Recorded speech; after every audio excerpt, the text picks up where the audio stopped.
Is the Yeti just gonna die? This is gonna lead to some crazy... Oh no! Oh no, not like this.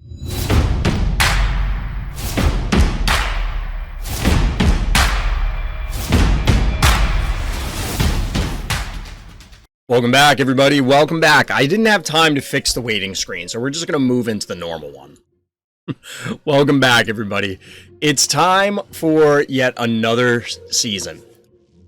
Almost. We're almost there. We're counting down like little kids counting down to Christmas. We got an hour and a half about before we'll have our coffee, we'll have our new season, we'll have our seasonal pack, and we'll have a little bit of extra coffee to spend.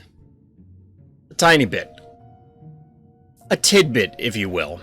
So what's good, Chad? How's everybody doing out there? I see some new follows. Thank you. Thank you. Welcome.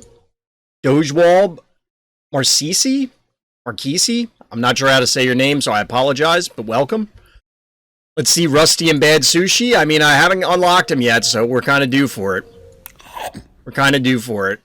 I wouldn't mind Bad Sushi, truthfully. I think it's somewhat of a meme, and it would be worth trying. Excuse me, if I can get it leveled enough. Rusty, I just see, honestly, no value in. I don't get it. But yeah, I don't expect that we're going to see Sasquatch for a little bit. I will ask the devs again for a picture, because I did ask them about it when the patch notes went up, because we were obviously getting close, and I said, hey, can I have the image ahead of time? And then I just, won't put it on the bot until it's discovered. Well, that didn't happen, so we'll see. Bad Sushi has the meme potential. It's true. By the way, Glob is a passive during the start of your turn or every turn? I think it's end of your turn, I want to say, but I'm not sure, Forgo. I'm not sure. Rusty is outshined by Dozer, who barely uses its special. To be fair, Dozer pours out a ton of damage, so, that's fair. Yeah, I got some All Fears and Async for the first time. Now I have to start playing more in Arena to move up the league. Nice, Radizio. Grats. I don't know, but so far everyone I've fought in Heroic Magic Fuel has been really easy, and I've lost only one fight, but won every other one. Either people are dumb or I don't know. Is that the one that's like Clash Royale, Taco? Is that the one you were talking about? Hey, Catmad, what's good? Was just sent back down to Primals 2, and now I'm sad. Oh, no. You'll get it back. Hey, Honda, what's good? We have a lot going on in chat. There's a lot of stuff going on in chat. Welcome, everybody. So, we do have to get through a couple game reviews tonight. I want to still continue with our trend of looking at higher level games, and I want to play a little bit. If we have time, we'll play some Cult of the Lamb, but odds are we're going to run out of time. The pack opening videos just take a long time to do, so. Am I going to do all horrific pack? I think you said that last season. Somebody was suggesting that. I'll put it up to a poll for chat once we're there.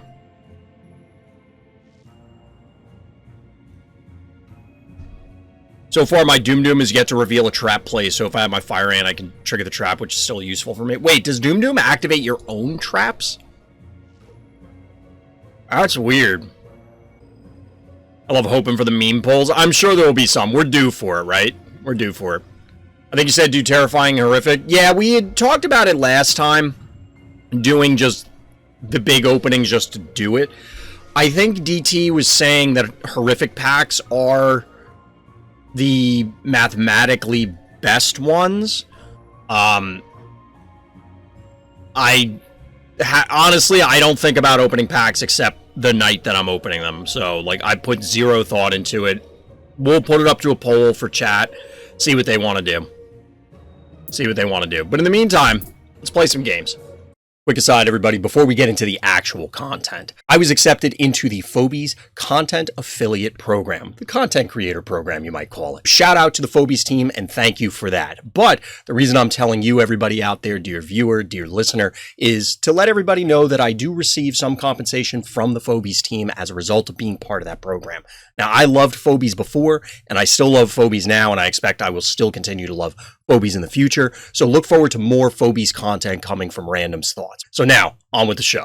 We'll kill some time. If it turns out that everybody's just spamming games to try and close stuff up, like to get to the next league, then we'll skip it, we'll do some game reviews, and then we'll come back to it. Or we'll see how the night progresses. But it may be a very review-heavy night, because typically the season rollover nights are not great for games.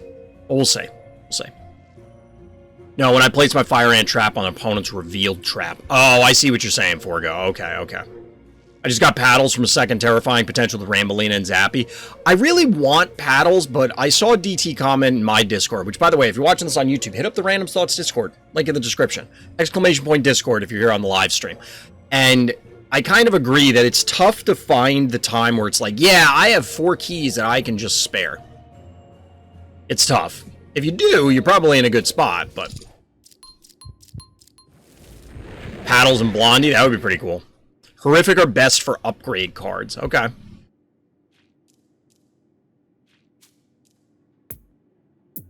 mean, we do need upgrades. Are Dreadfuls still the best for, or are they the best for new phobia acquisition? 1, 2, 3. They should only be able to... What can you hit this with? I'm pretty sure this is safe. I don't know. So today I opened a scary pack that by far outshines any season pack I could possibly get. Because you pulled Muffin Top? Nice, DT. Finally. Grats. Paddles is basically Maggie for 2 more keys. More health and electrical damage in the ability. So it's nothing like Maggie. So it's like literally nothing like Maggie. We're doing it this way in order to end the game as quickly as possible. This could die here and get sniped. Hypothetically. And they have 7 keys. It's a lot. But I get the sense Markand is just phoning it in for the packs. How many turns do you need to have before it counts?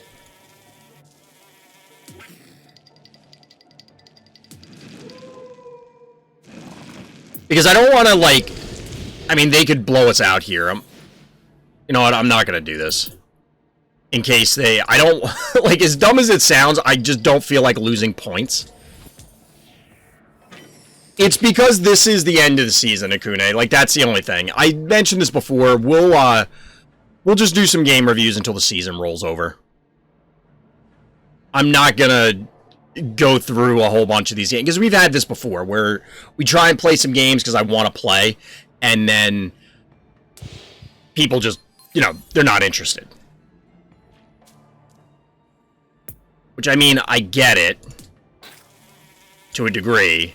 At the same time, it's a little unfortunate. Maybe I can get to soap too? I don't care. I could have done it earlier in the season too. I could get to 3 if I wanted to, but I just... Whatever.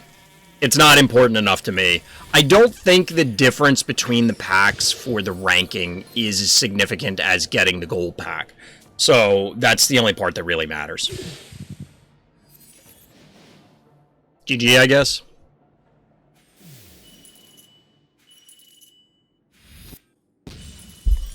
Alright, chat. Oh. Hey, that game actually got us to the next level of coffee, though. I'll take that. I'll take that. Skeleton Army fries everyone's brain because it places a skeleton horde in every lane, which no one knows what to do with the spam. I assume they're all very easy to pick off, though. Ranking mostly affects how many upgrade cards you get, as far as I can tell. Okay. I mean, that's important. I hope people don't misunderstand. Getting better rewards is obviously better than getting worse rewards, right? I hope that isn't, you know, that isn't too much of a revelation for everybody. However, I just don't have the interest in putting in the effort to, like, actually climb. Because I think that, especially for streaming, most of my Phobies games, well, not most of my games, but a lot of my games, a significant portion of my games are on stream. And if that's the case, then I'd rather play it more loose while I'm on stream than try hard it. Because I can't really interact with chat if I'm gonna try hard it. So. My upgrade cards quest for common phobies gave me 70 upgrade cards. Nice. For the same phobie? Seems pretty good. Especially later on. Like, I can't imagine being Vladimir or Karth or any of those people who are, you know, level 120 plus and trying, like, how many cards do they need? Alright, so since it doesn't look like we're going to get what I'll call meaningful games, somebody's pinging me in Discord again, we'll do some game reviews. We'll do some game reviews and game breakdowns. So let me pull up the good old spreadsheet. By the way, chat, it was 92 degrees down here earlier. It has cooled off to a balmy 87 degrees with roughly 70% humidity. A balmy 87 degrees. I am cooking, chat. I just can't cool down the basement. I'm going to have to...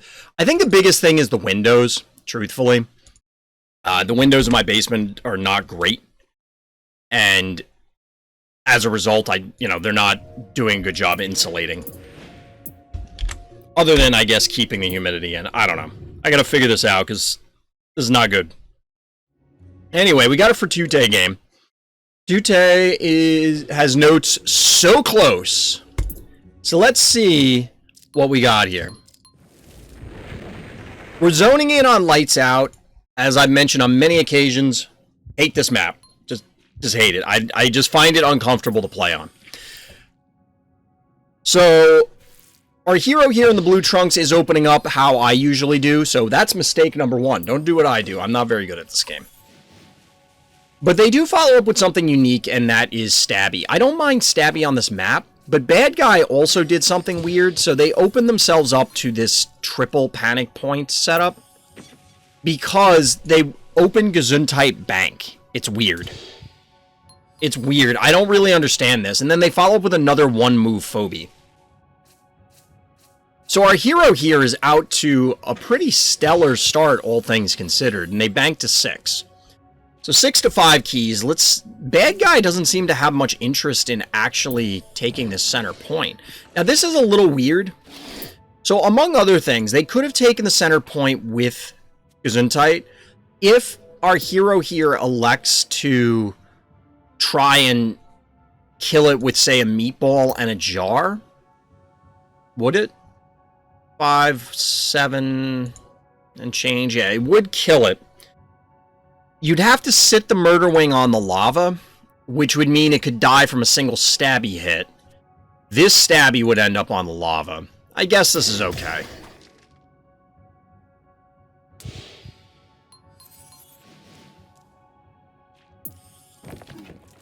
Yeah, Oopsie Baby, I think, lost a lot of value. I'd agree with DT once Full Disclosure showed up.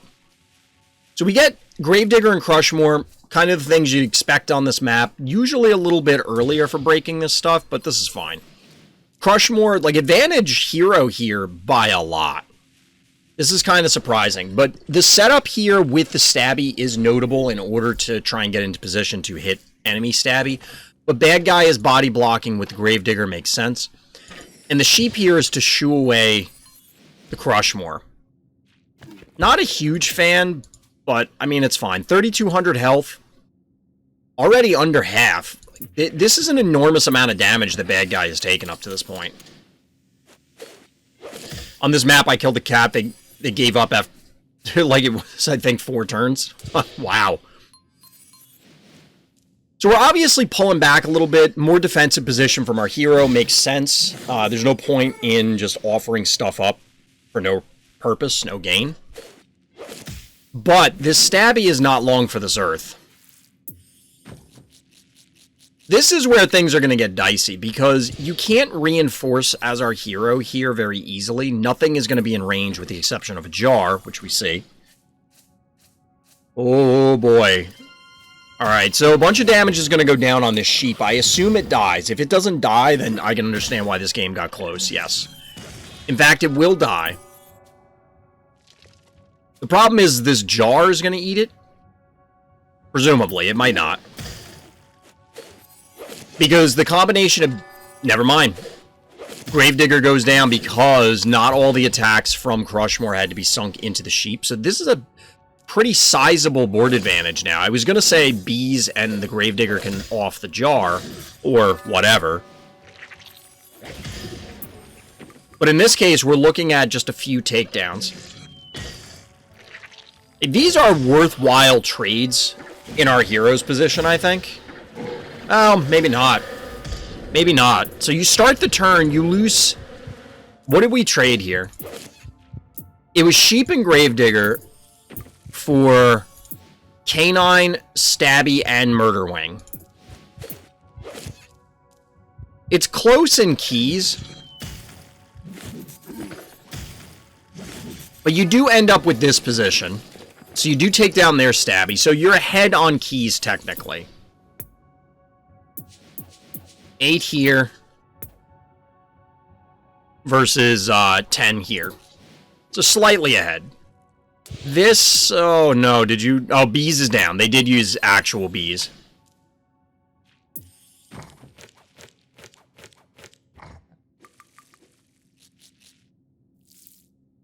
Usually going first on Lights Out, I lead Maggie instead of throwing out Murderwing on first turn. There's really not a reasonable way to punish a Murderwing that goes out there, Doge. That's the reason why I think you see a lot of people do it. Now, it might be worth banking.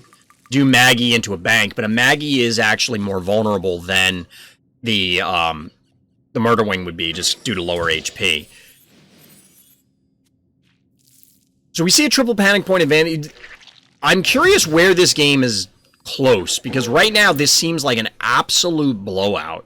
1100 health.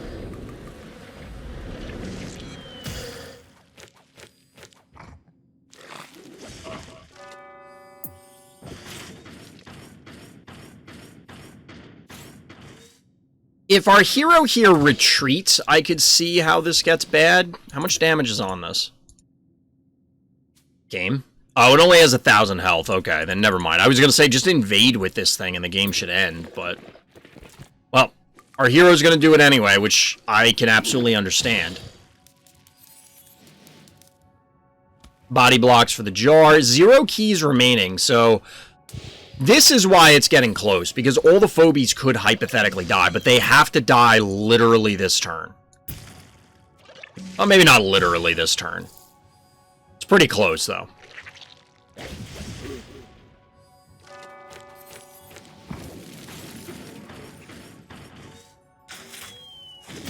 Bad guy's making a game of it. Bad guy is absolutely making a game of it. Because now, panic point advantage bad guy.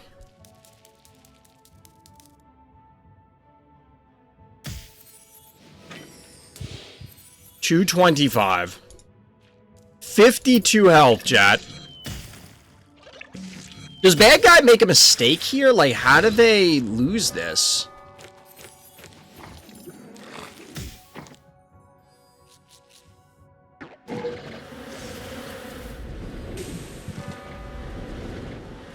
Ooh.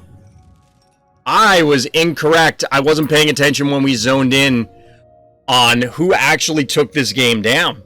I was kind of assuming Fratute was winning this, but in fact, shout out to Fratute for submitting a loss, because as mentioned before, it's very uncommon. People always want to get their names up in lights for highlights. But yeah, this was absolutely a close game. I thought that Fratute was going to take this with the dive on the heart. So much damage went down. This trade in the middle seemed weird, but ultimately, I think it was okay. We counted up its key positive. This overextension is probably what did it. Because if the Jin Sting lives... Like, why did the Jin Sting have to go in? It didn't. Well, it did if it was going to hit heart. It did have to go in if it was going to hit the heart.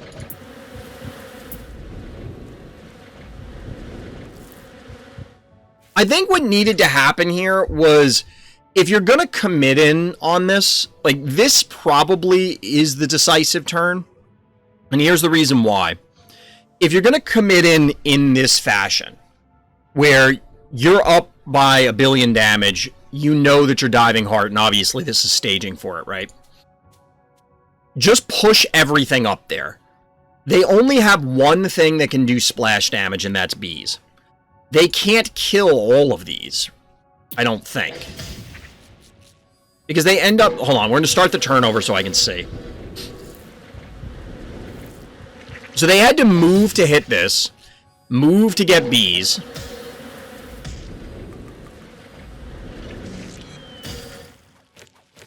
So they had to reposition everything in order to actually kill the Gin Sting.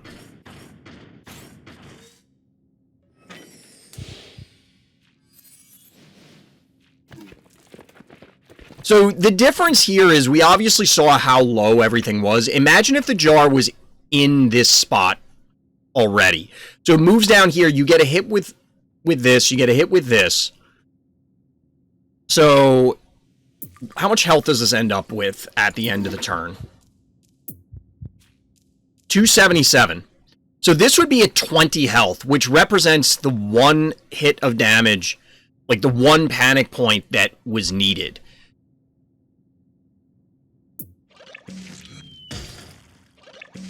Now, maybe they go after the jar instead, but that's unlikely because obviously Gin Sting represents more damage. So they would have killed the Gin Sting. I don't want to say that this is falling into the classic trap of half committing to different plans, but it kind of feels that way. It kind of feels that way, because at this stage, there was just no way to actually cap the points for long enough.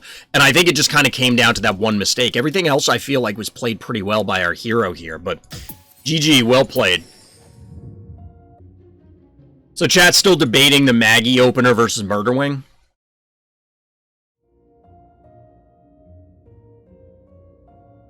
So the reason I like opening with Murderwing, although I can understand going with Maggie, is my usual game plan is cap that point initially, then get a Gravedigger online, although lately I've been doing Gravedigger first.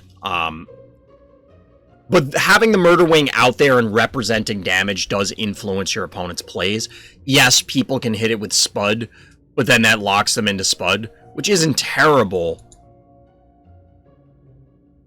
But I don't know that Maggie is worth it when it can just die to a stray jar hit then. Because as chat's pointing out, the Maggie will, or the Murderwing will be able to heal up at some point. And lights out if you do Murderwing opening and get countered by creep? Yes and no. Because if then you can't take... You wouldn't necessarily be able to take their point aggressively.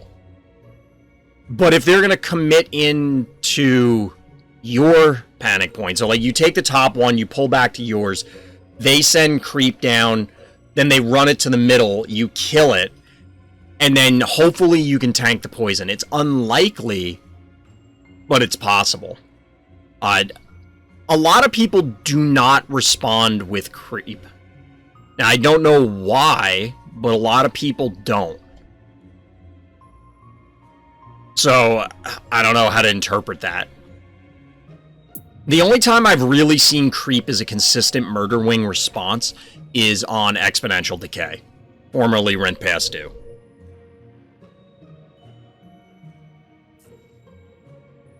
I think creep is pretty solid. I used to... Like, initially when I picked up creep, I was looking at it as a stabby answer. I think it's a terrible stabby answer at this stage. Mostly because I now have access to Muffin and I've seen enough opposing Muffins. But I think creep is an excellent answer to Murderwing. It makes your opponent's life super complicated. Spud is a solid phobie. I just don't know if people don't have it leveled up or what. But most people will not respond to a Murderwing opener with Spud. Unless they have, like, I played against Claws or something, and I think their Spud is, like, level 10. It's like, okay, yeah, that's a big-ass Spud. But there are certain players who will respond with it, and most others will not.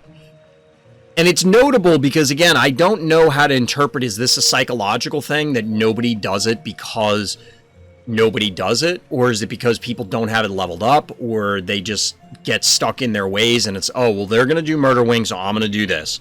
And they just do the same thing every time. I don't know. I use creep all the time, even did when it was under-leveled. I feel like creep is something that absolutely needs levels, because if the poison is not up there, it definitely plays into the murderwing situation, where at the current level, me doing 302 damage, there's a lot of murderwings that I can tag with creep, and even if they then kill my creep, which they may not even be able to, but assuming they do and they leech a bunch of life, they're still going to die to the poison pretty quickly. If the creep isn't high enough leveled, it's not going to do anything to really impact the murderwing.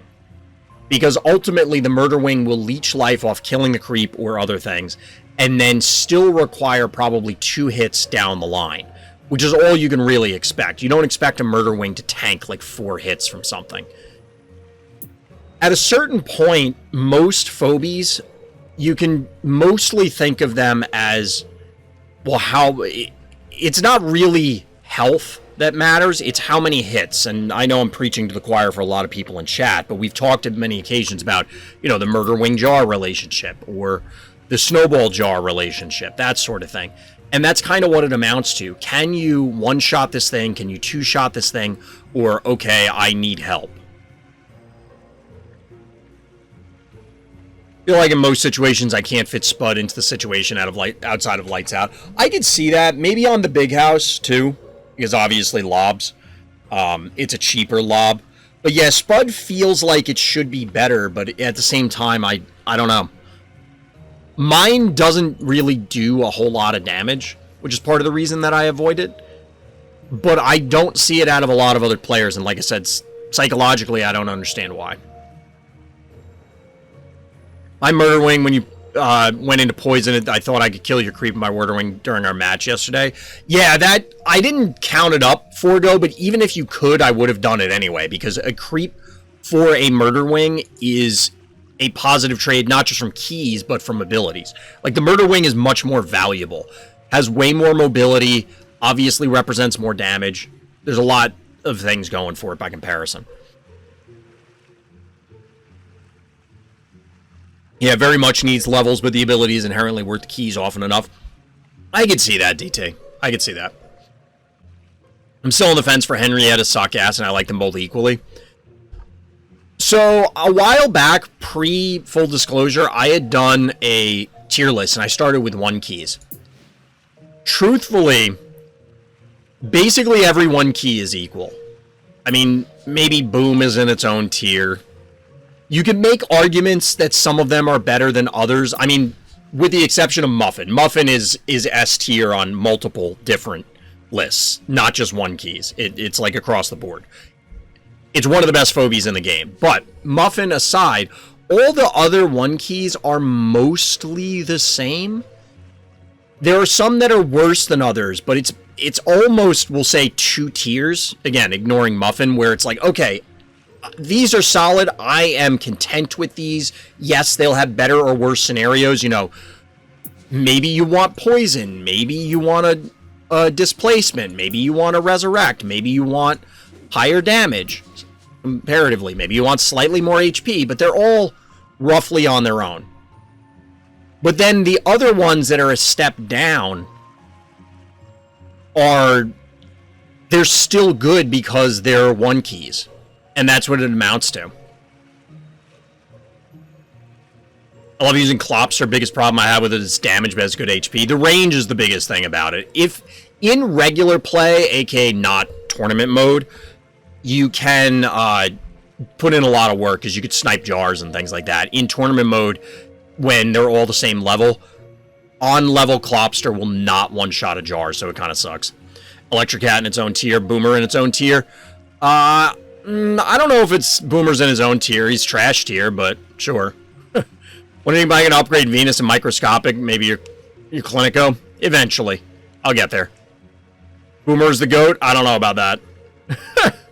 I really, honestly, I had much higher expectations for Boomer, and it almost always has sucked. Like, it has pretty much always been a worse one key than just about anything else I could use. Because since it doesn't do any damage, the pull on dimensionals can be relevant. But the pull is not the major thing for me, it's the damage. Boomer generally actively helps your opponent because it makes their movement easier. Because you say you're trading one keys back and forth. You send in Boomer to cap the point. Your opponent softens it up and then finishes it with a one key. If it was any other one key, they couldn't like stage the one key, like move it up and then hit it. They'd have to use other stuff and then move the one key in. Now the Boomer's just going to suck the one key in onto the panic point and you're in a rough spot. I have yet to have a scenario where using Boomer to prevent boops or pulls would matter. Mostly because things like Attractor and Repeller keep showing up, so it's AoE. Or Rambolina. But in small fields at the beginning of the game, it can be good due to the investment it takes to kill.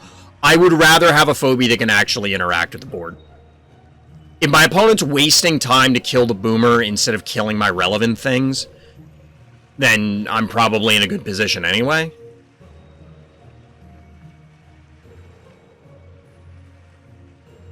Thing is, you use Boomer as a shield in Pluto, it's especially annoying. We did witness a game, like there was a game review where Boomer was played on, I think, turn 1, and then lasted the entire game, you know, the 19 or 20 turns, or however long it was.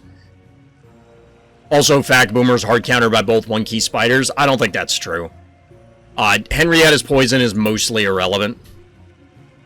Like, Henrietta's gonna do, what, 200 damage to this?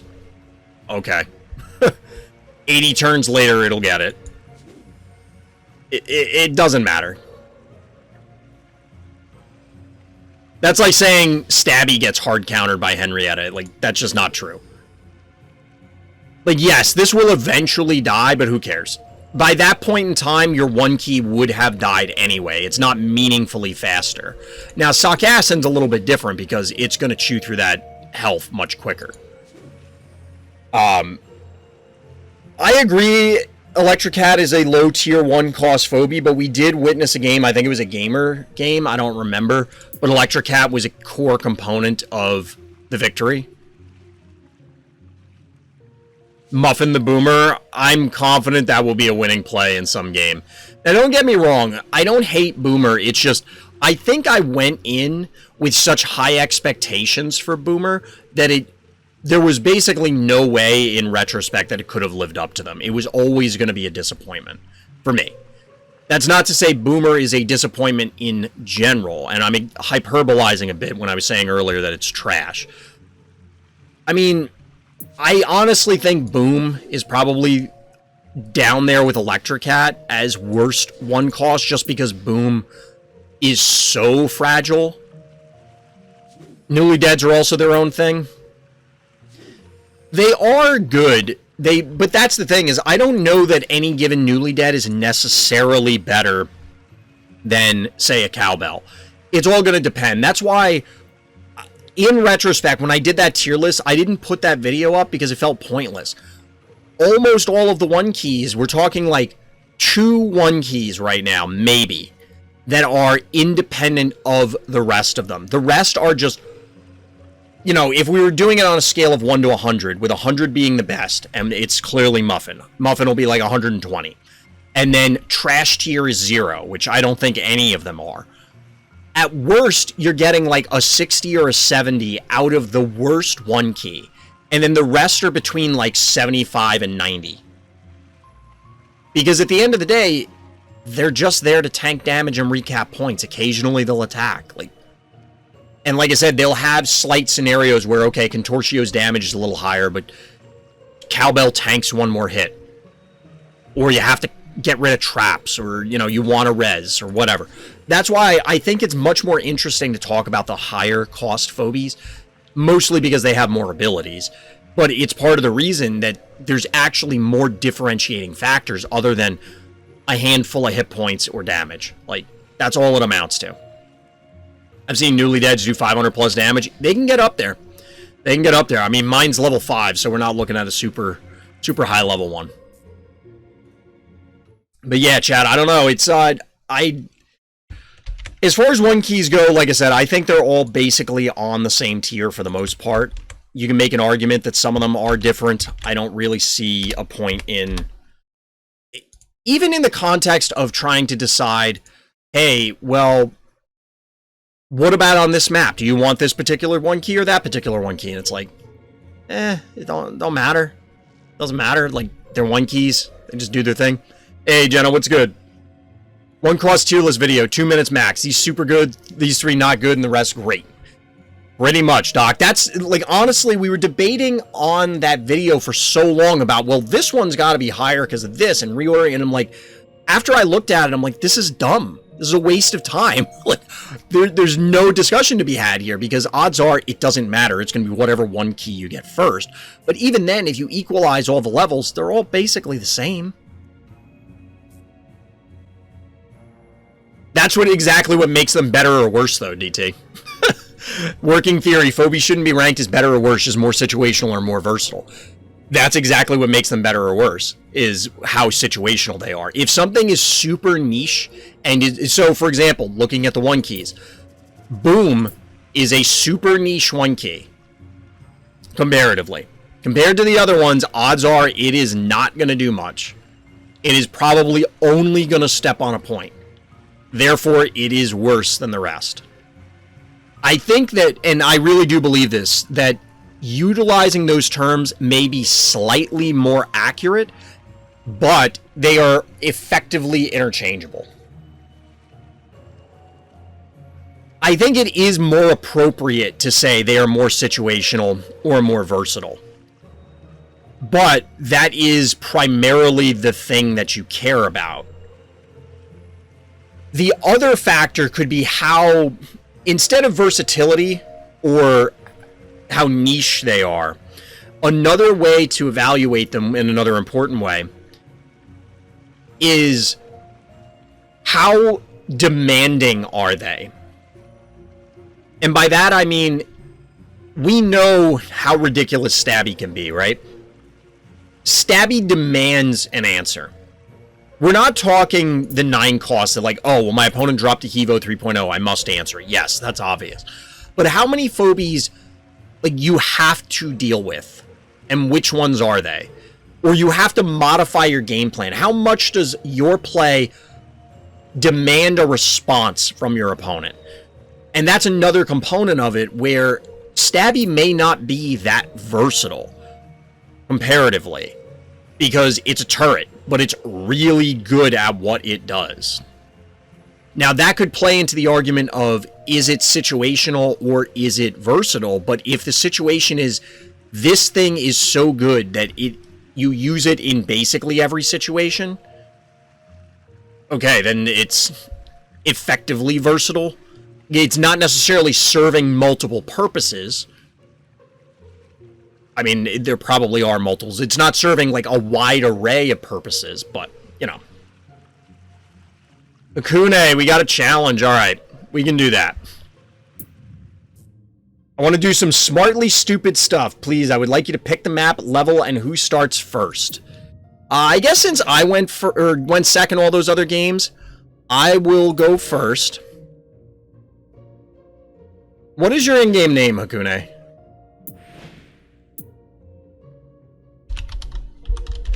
Is it just Hakunay? Challenger approaches, true. Can I challenge people without adding them to friends or frenemies? I don't know. I assume not, but I'm not sure.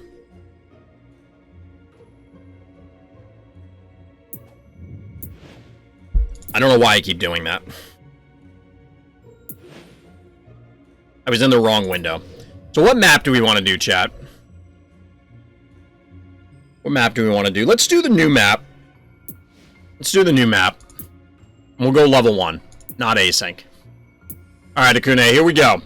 Smash Brothers song starts playing in the background. When you see Smiley enter the field, you know you have to kill him as soon as possible. Yes and no. I don't think you have to kill Smiley right away. Smiley depending on the map, and depending on the situation, Smiley takes an enormous amount of time to get going. So I could see ignoring Smiley for a significant amount of time. In fact, I think I did that the other night and it worked out. So we'll do the obvious here. What do I think about two turrets and Bluelian? Oh, send that to DT. I think that actually works out, DT. My point is that you and many others equate versatile with good and niche with bad, and most niche phobies can win games when nothing else will get the job done. While that's true, that still makes them bad. Having an express, unique, and minimal purpose means that they are worse in the majority of scenarios. So that's why they are bad.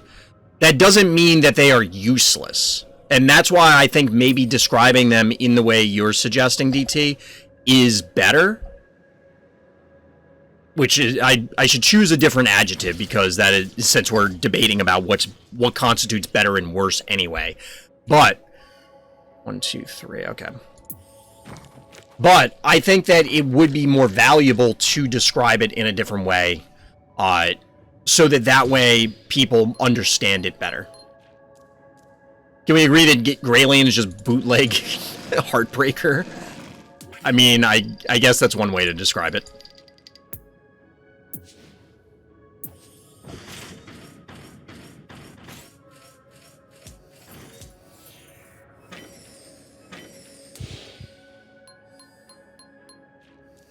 But yeah, the way I look at most phobies is how useful is this in most common scenarios? Because a lot of things are going to settle into roughly a meta of, well, generally player 1 does this, generally player 2 does this, and then this happens, and that happens, and blah, blah, blah.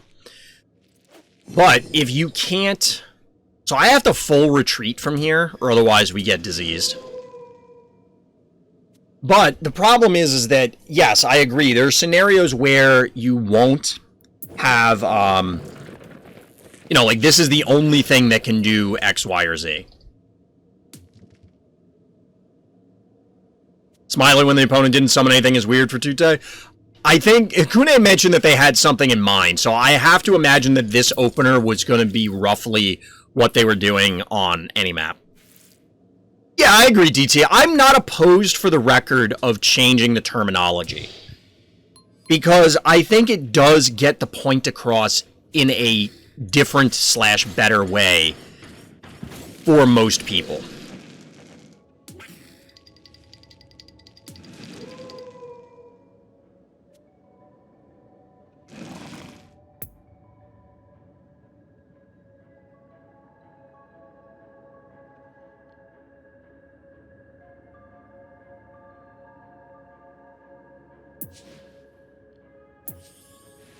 Come on.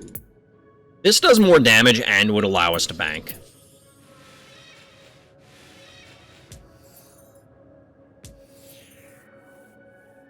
I just want to play weird? Okay, Hakunay, fair. But, like, did you have this weirdness lined up? Like, were you all in on this particular set of weird from the word go or not? Because I think that's ultimately the question, right? Grandma burritos? That sounds awesome, Taco. Which is kind of ironic given your name. I could go for a good burrito right now. I've talked about it before, but the Mexican place that's down the street is really good. It's really good. Like, I have to resist just walking a couple blocks and picking it up literally every day. Because I straight up would.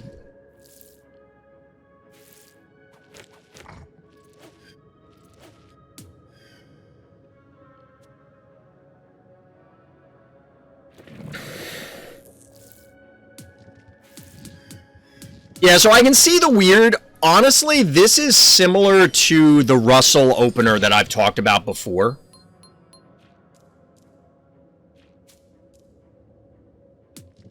We're looking at, that's 7 and 8 is 15. 2,000.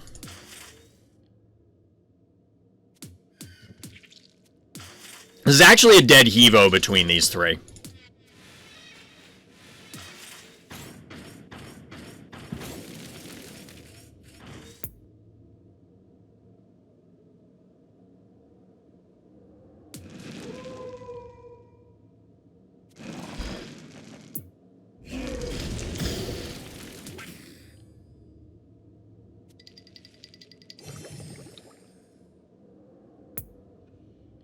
How much does this do?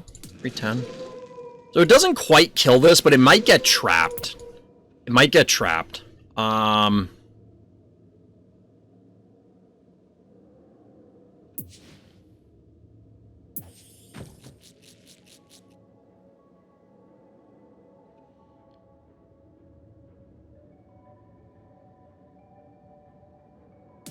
gonna have to go in on something soon. I think. We'll have to see. Honestly, Jenna, I moved it down from an hour to 30 minutes because I figured that there's already a cooldown on how many times people can do it, and if it goes overboard, then I'll tell people, alright, I'm just not doing it right now, refund the points kind of thing.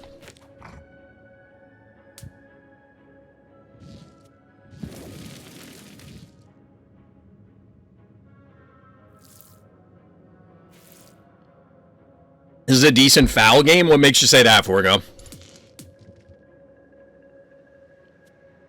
I mean, I don't want to foul this, because then I get diseased back. I could foul like this, I guess.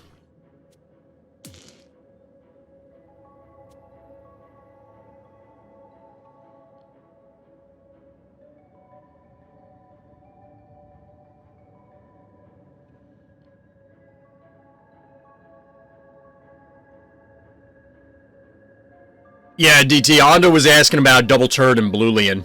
I feel like that's just a lot of keys, because isn't Bluelian... No, Graylian's the one that's 7, right? Bluelian's 5? That's still 11 keys. Not unreasonable, but still potentially difficult to set up.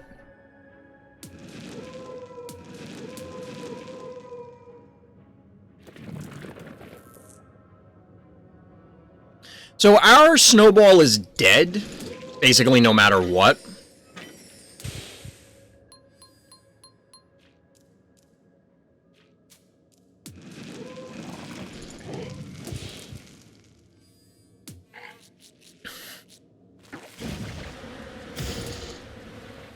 So that's 7, 8, 9, 14. So Jin Sting dies here. If we don't have a way to kill this.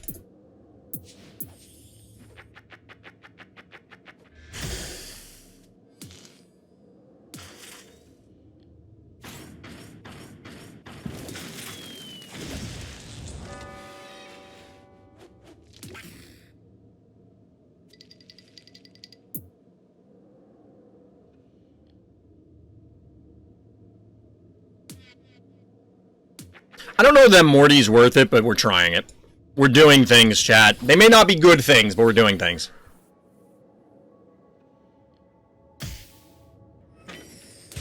How's the Cult of the Lamb going? Yeah, like Anda said, we just got the Spider Boss, so we have one more regular Bishop left, and then obviously the game is setting the stage for the one who is chained, or he who is chained, or whatever, our patron old god to be the final boss, which is big shock, right? It'll die to rocks, yes, but we got rid of the Ray Chargels, which I think was important. And it's an even trade key-wise. Is it worth it? I don't know, but given our current commitment to mechanical phobies, I felt it was necessary. The one who waits, yes.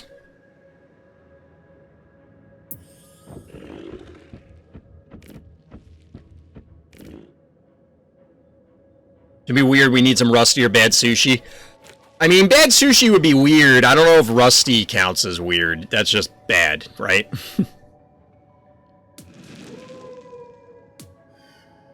This thing has 1600 health. Just absolutely ridiculous. Could I have attacked it last turn and forgot? The only seafood I eat is tuna. The only seafood I really eat is, like, I'll eat shellfish, but not really. Specifically only like lobster. I don't like shrimp, for example. But I'll eat salmon. That's about it.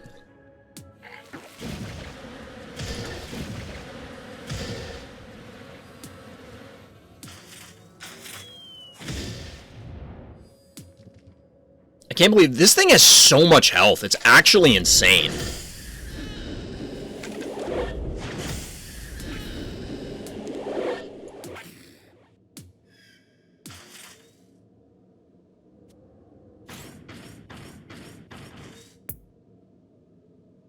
such a ridiculous amount of health. It's actually bonkers.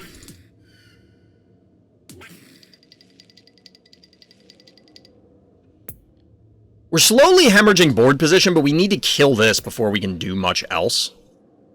We have 12, so we could do a 3.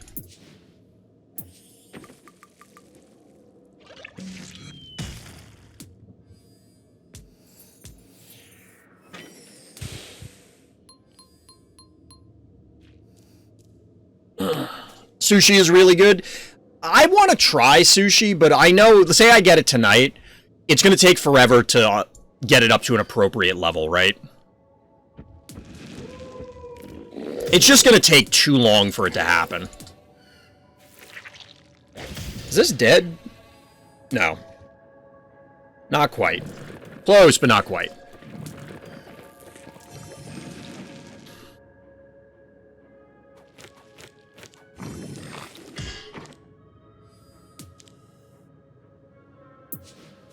How much do we do? 220, so we can't quite finish this off. Could have killed Rox's turn, but you'd have to keep Evo on the lava. Yes. It probably was worth it, truthfully. It probably was worth it.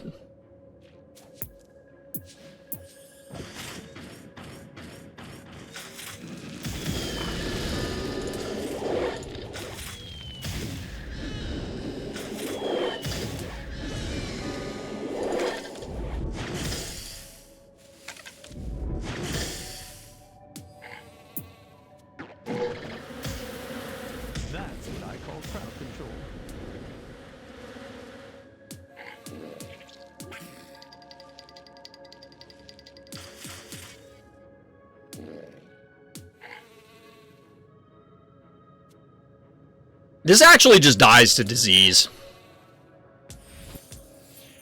I should have, I meant to reposition the jar. I don't know why I didn't. Well, I know why, I just wasn't paying attention.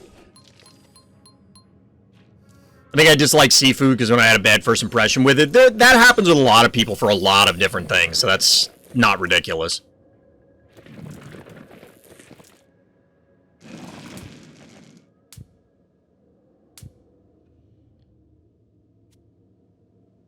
So I do need to put more effort into fighting the Phobies rather than caring about the board at this stage, I think.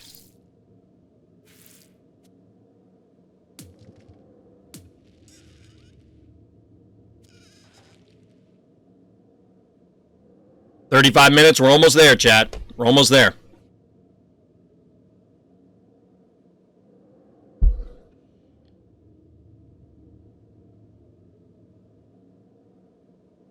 Ever eaten a stingray?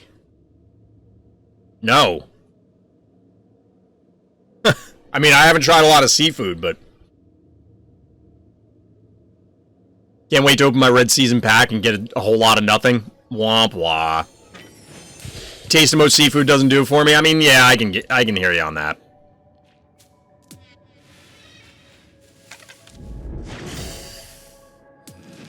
So the combination of this and Baba Yaga will kill the Inoculus.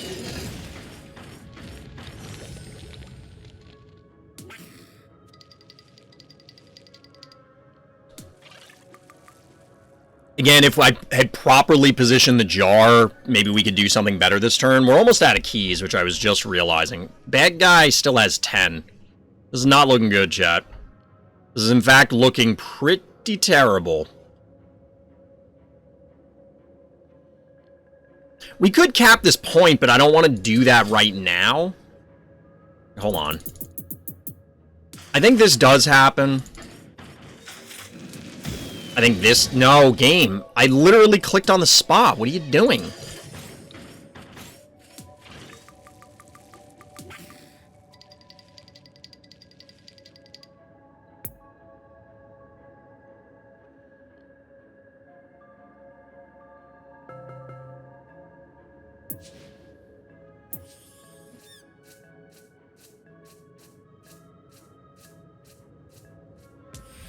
I'm not sure whether we're going to go multiple 1 keys or a 2 key. We'll see. We'll see. Honestly, sad the patch broke replays. I was looking forward to you reacting to my Clutch Brony game. It's unfortunate when it happens. The list just gets too long for me to be able to do them all quickly enough. I would like to do more game replays, but then I would basically never get to play. And I think there's going to be a lot of fun moments with games like this when we're doing viewer challenges. Play Blinky, I dare you. I want to use Blinky. My Blinky's just kind of under-leveled.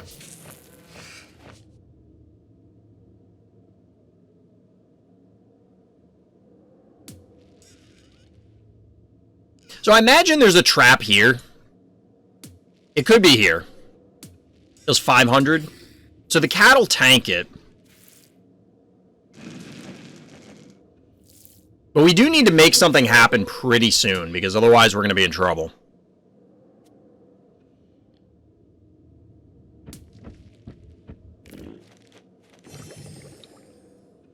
Not under level 1 in tournament mode. Yeah, I was speaking more generally. Here it could have worked. Here it could have worked, wherever Blinky is. Blinky's going to cost an extra 3 keys for the contact lenses. True. Been using Baba Yaga a lot. Baba Haha. It's pretty good. I've heard good things. Moly bully.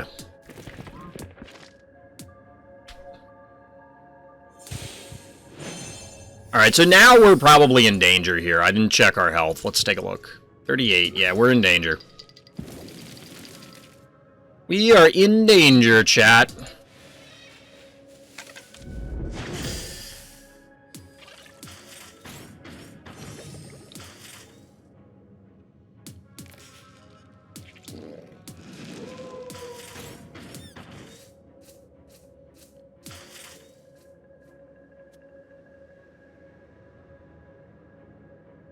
So if we go here, you can hit with this. This, and this. Yeah, it's not worth it.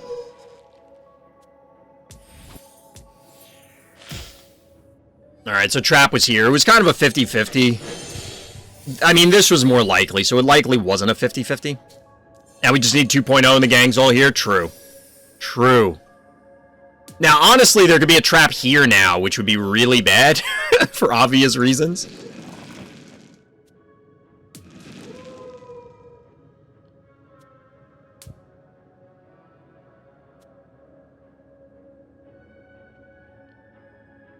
I don't use it because I don't use traps. I still hold the controversial opinion that Baba Ha is one of the best trappers. Yeah, I mean, it has an AoE trap for a significant amount of damage. It's got to be one of the best trappers, right?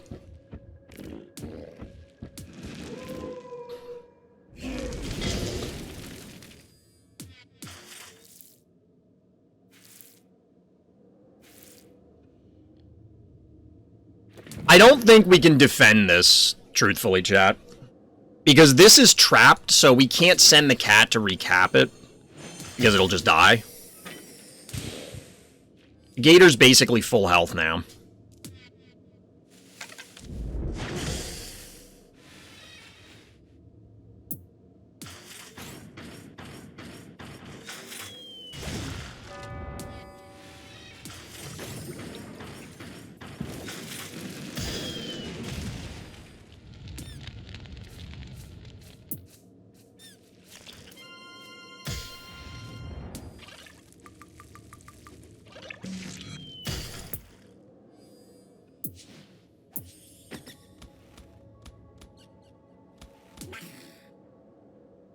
Like, this has to be trapped, or they wouldn't have moved in this fashion.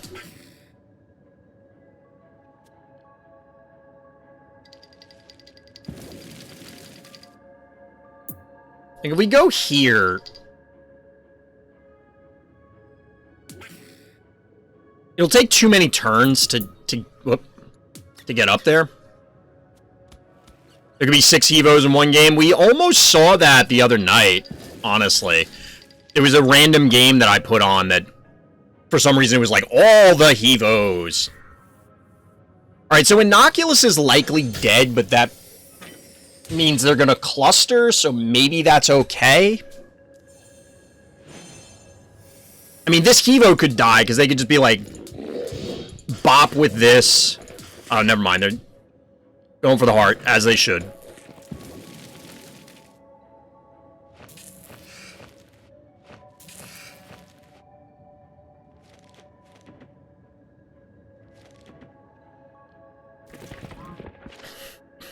We're gonna die to heart damage, because I don't think we can reclaim enough points quickly enough.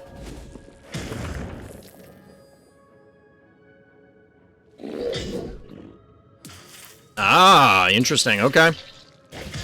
Fair. I don't know that that's worth it. It is something you can do, though.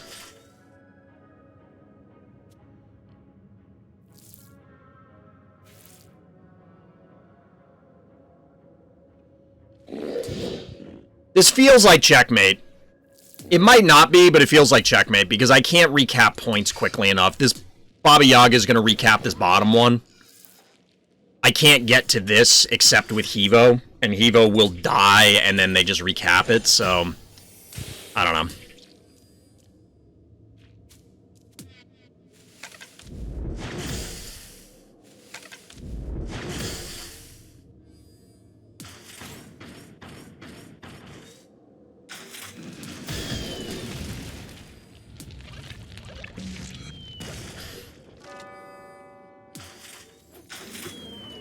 Wait, hold on. No, we need to do this.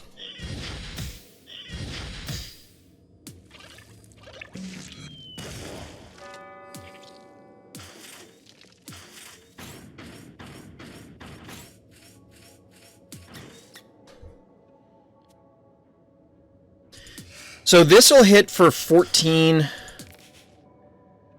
and 5, 19. This should live. Emphasis on the should.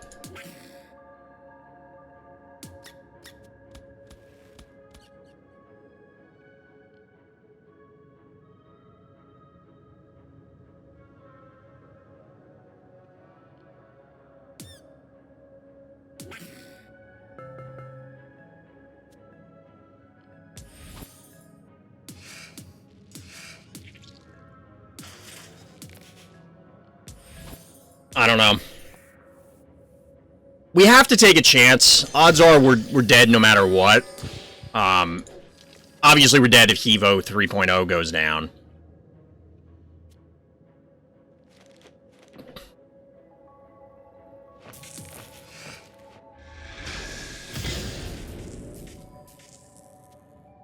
Yeah, you need help in order to kill this. I think it's a Markin who has all three and sometimes use them all in the same game. Could be mistaken, though. I don't remember who it was that we were watching, but I remember coming back, and I don't remember if I pointed it out, but there were 3 Hevos on one side and 2 on the other, because I'm just like, oh my god, why are there so many? But there were, in fact, many.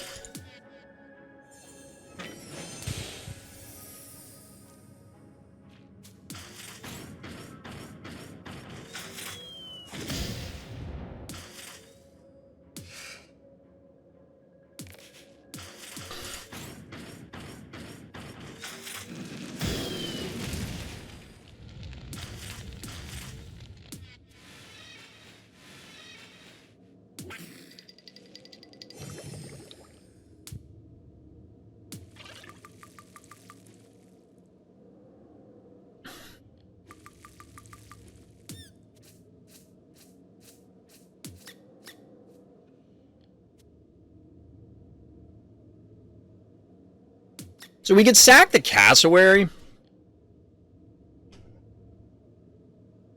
I don't really want to do that. This means they're going to do 7. It splits to 350.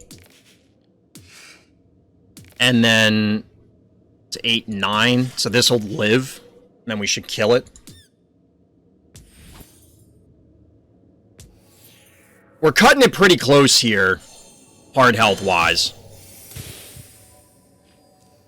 There could be 6 alien turrets, Inoculus, and one to many of the recolors. True. So the question is, was a trap replaced on this bottom point?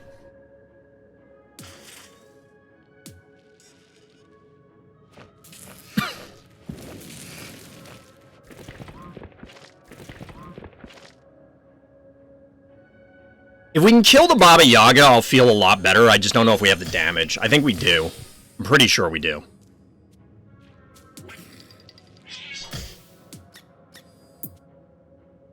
Game.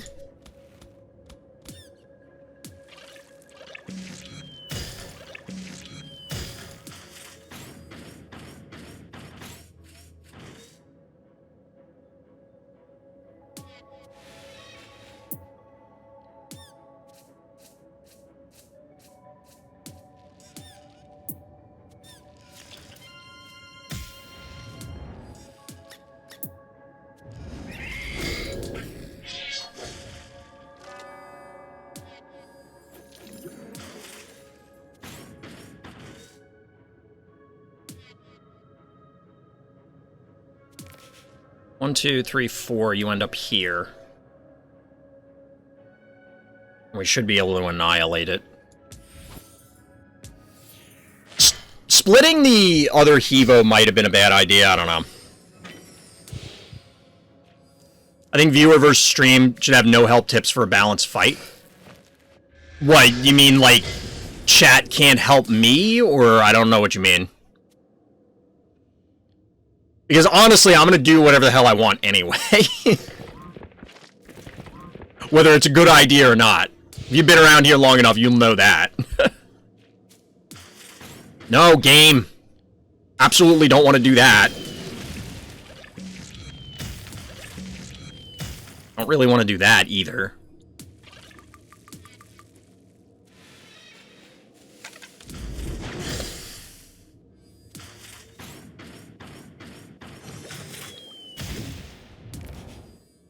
It's 1,000, 1,100. We should live.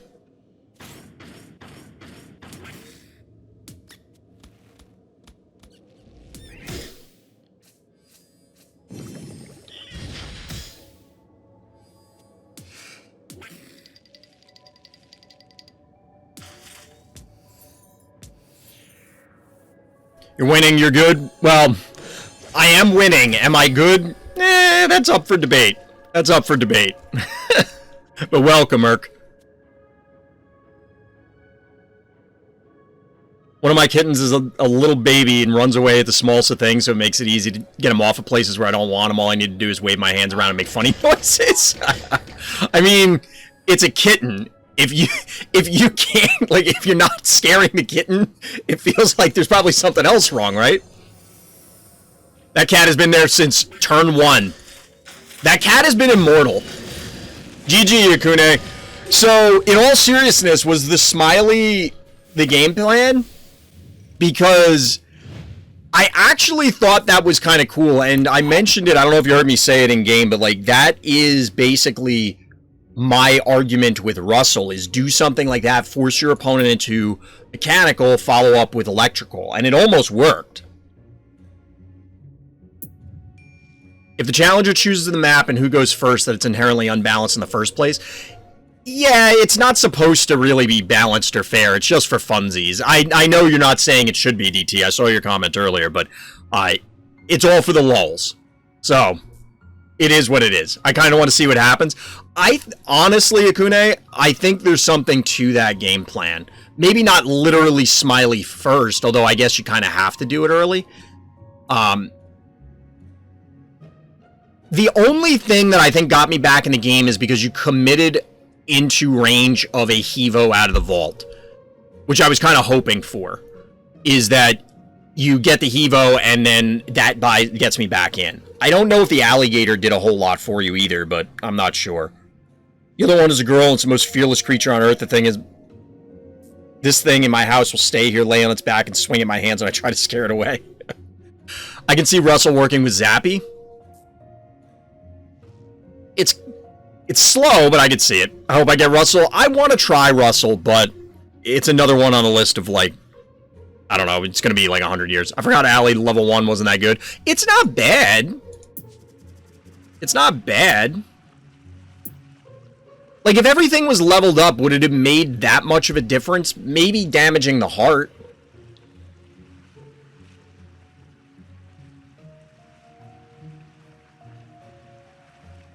Alright, chat, how much time we got? 15 minutes or so?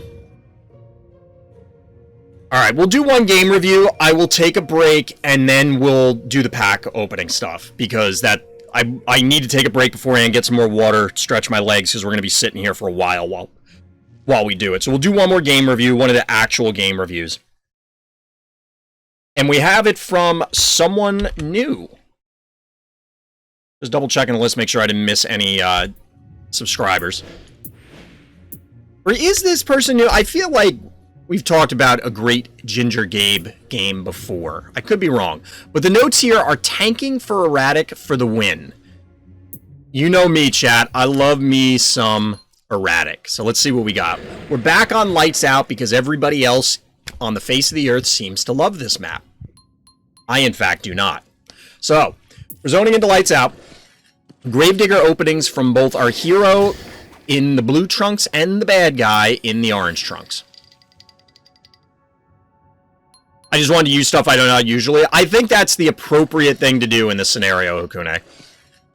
Like, even aside from, and we'll pause it, again, if you're watching this on YouTube and you're missing some of these comments, gotta watch all the replays, which there's no point in telling you, because if you're watching this on YouTube and you're watching the replay, then you're hearing this. Spread the word. How about that? Oh, like and subscribe too. Could use some of those. But I think that is appropriate in these scenarios where, even if it's just for funsies, it's worth trying stuff out to see the scenarios, because otherwise you can theory craft it all you want, but at the end of the day, you don't know for sure, sort of thing. So I think it's absolutely the correct call there, both for the lulls and for the serious. So we're getting mostly standard stuff here. But yeah, chat, if you're not checking out the YouTube channel, you're not subscribed, likes and subscribes, hit the notification button here on Twitch also so you can see when I go live. We got a bunch of follows earlier, so shout out to all those people. So we get the cat getting taken down. Obviously, we're going to get a cat replacement. The cassowary... Ooh, okay. So we get the slide over here to take out or reclaim, or not even reclaim, to claim the point down here. No banking from either player. We're just getting some feline abuse. It's a frenemies battle. You have to play weird stuff. It would have been pathetic going sweat mode. Fair. Although I was sweating it a little bit because I had to go with the mechanicals. So I went like legitimate phobies. I'm like, oh, it's a smiley. I have to answer it with mechanicals. So you kind of forced my hand there, Hakunay. You can't blame me too much for that one. But anyway, speaking of sweating it, we're getting turrets. We're getting a lot of tier 1 staple phobies here. A lot of staple phobies.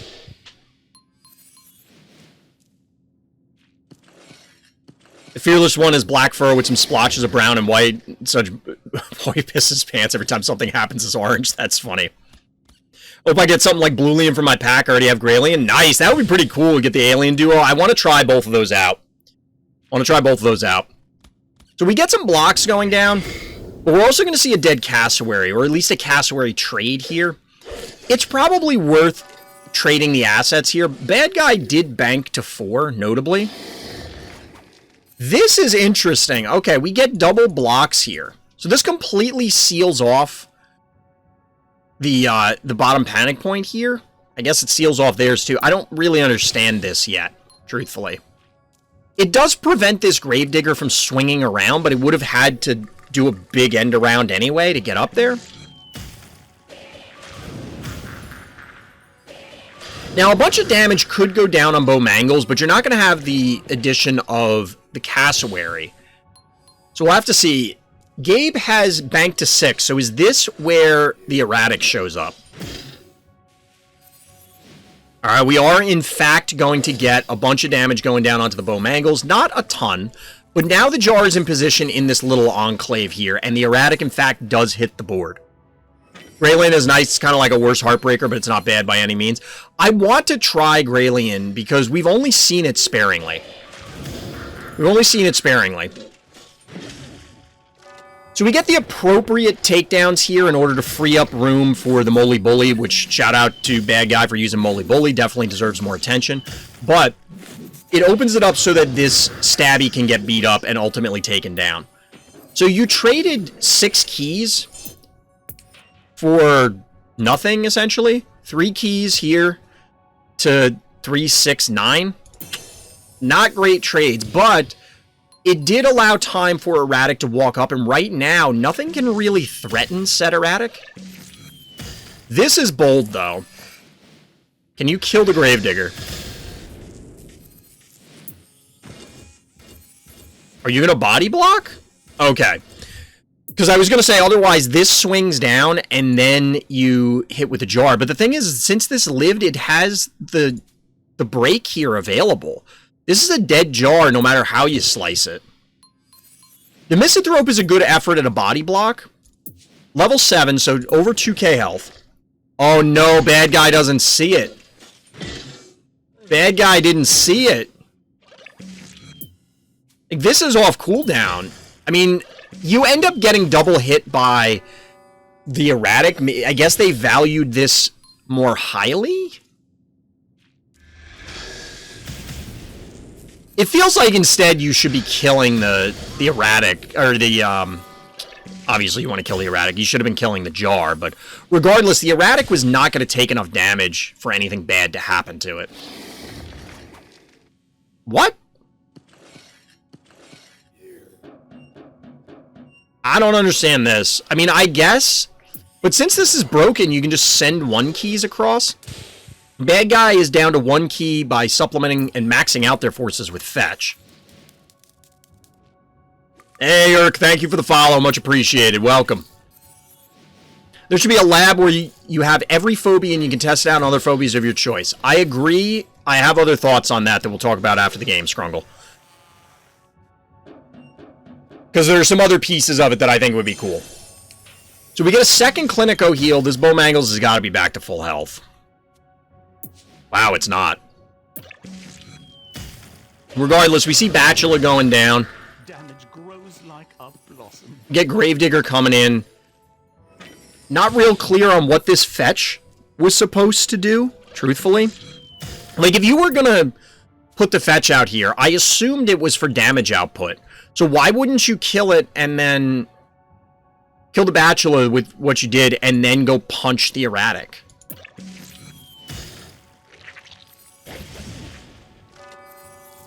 I don't understand that play at all. Like, am I missing something? The fetch was, of course, supposed to fetch. Seemingly. So are you gonna boop? That doesn't matter, though. At this stage, I don't think there's enough damage to actually kill or even put, like, shoo away the erratic. This seemed like a series of not super egregious mistakes by bad guy, but just a series of mistakes that added up. Damage for you, and damage for you, and damage for you. That's a good play by our hero here in order to be able to get the additional splash instead of just auto-sinking 2 hits into erratic. But I think bad guy has kind of accepted the inevitable at this stage. Pretty sure they've accepted the inevitable, and in fact they have. So GG, well played, and thank you for submitting the game. By the way, if you want to get your own games on stream, hit up the Random Thoughts Discord if you're watching this on YouTube. It's, of course, in the video description. If you want to come by the live stream, RTChompGG over on Twitch, the link is also in the description. And, of course, likes and subscribes help. I say it, I know it sounds like a sellout, but it really doesn't matter. I'm trying to hit 1,000 subscribers, so if you're not subscribed, help me out. Help me out. But chat, going back to Scrungle's comment, so I do think that it would be cool to have a lab. I think if anybody out there remembers Mythgard, and we will hopefully get it back on stream in the near future, Mythgard had a puzzle mode similar to what you can do with puzzles here, the challenges. But, which I gotta remember, I gotta do the last 5. But you could also submit your own challenges, not just through contests, but like they had, you could basically upload text documents that would say, okay, this is the board state. Win the game this turn, that sort of thing. And it would be cool if you could have like a build mode within the lab to set it up so you could test out specific scenarios like is being described. It would also allow for players to create and add additional puzzles in an easier fashion. Obviously, they did the contest, but the devs are going to have to build it out. I think that there's a lot more potential with that sort of mode to help people out without having to engineer it through async arena, which you could do. It would just be nice if you could do it all solo. But, you know.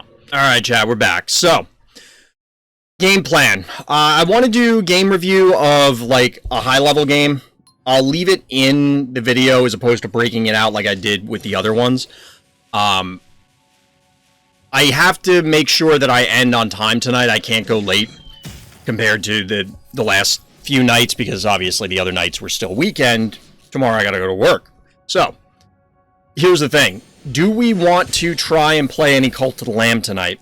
Because if we do, we're gonna have to switch over like after the game review. Otherwise, we'll just kind of derp around and do whatever. So let me know how you feel, and we'll kind of go from there. So we can't really go cleanly by the leaderboards for obvious reasons. I am guessing that this must be a bug. Because I saw people commenting, hey, Hot Feet, what's good? So, I saw people commenting, I forget who it was, said that they could have had a win streak or you get extra bonus points. And yes, that's true. I don't really understand what you're 4th in async? Nice, Radizio. I don't know what prompts, because I thought it was disparity in MMR would get you extra points when you win or lose less points when you lose, but that doesn't seem to be consistent. So I don't know what causes those random like 12-point wins or 15-point wins or 11-point wins, that sort of thing. But it does happen. That being said, this person has way too many points. Like, this must be a visual bug or something. Like, it doesn't make sense. Because like this, 30-46, yeah, this person could have played 4 games already, hypothetically, if they were quick. And some of them would have given bonus points for some reason. Okay, that's reasonable. There's no way you played 13 games yet and won all of them. Like, that's just not possible. So I'm not sure what caused this.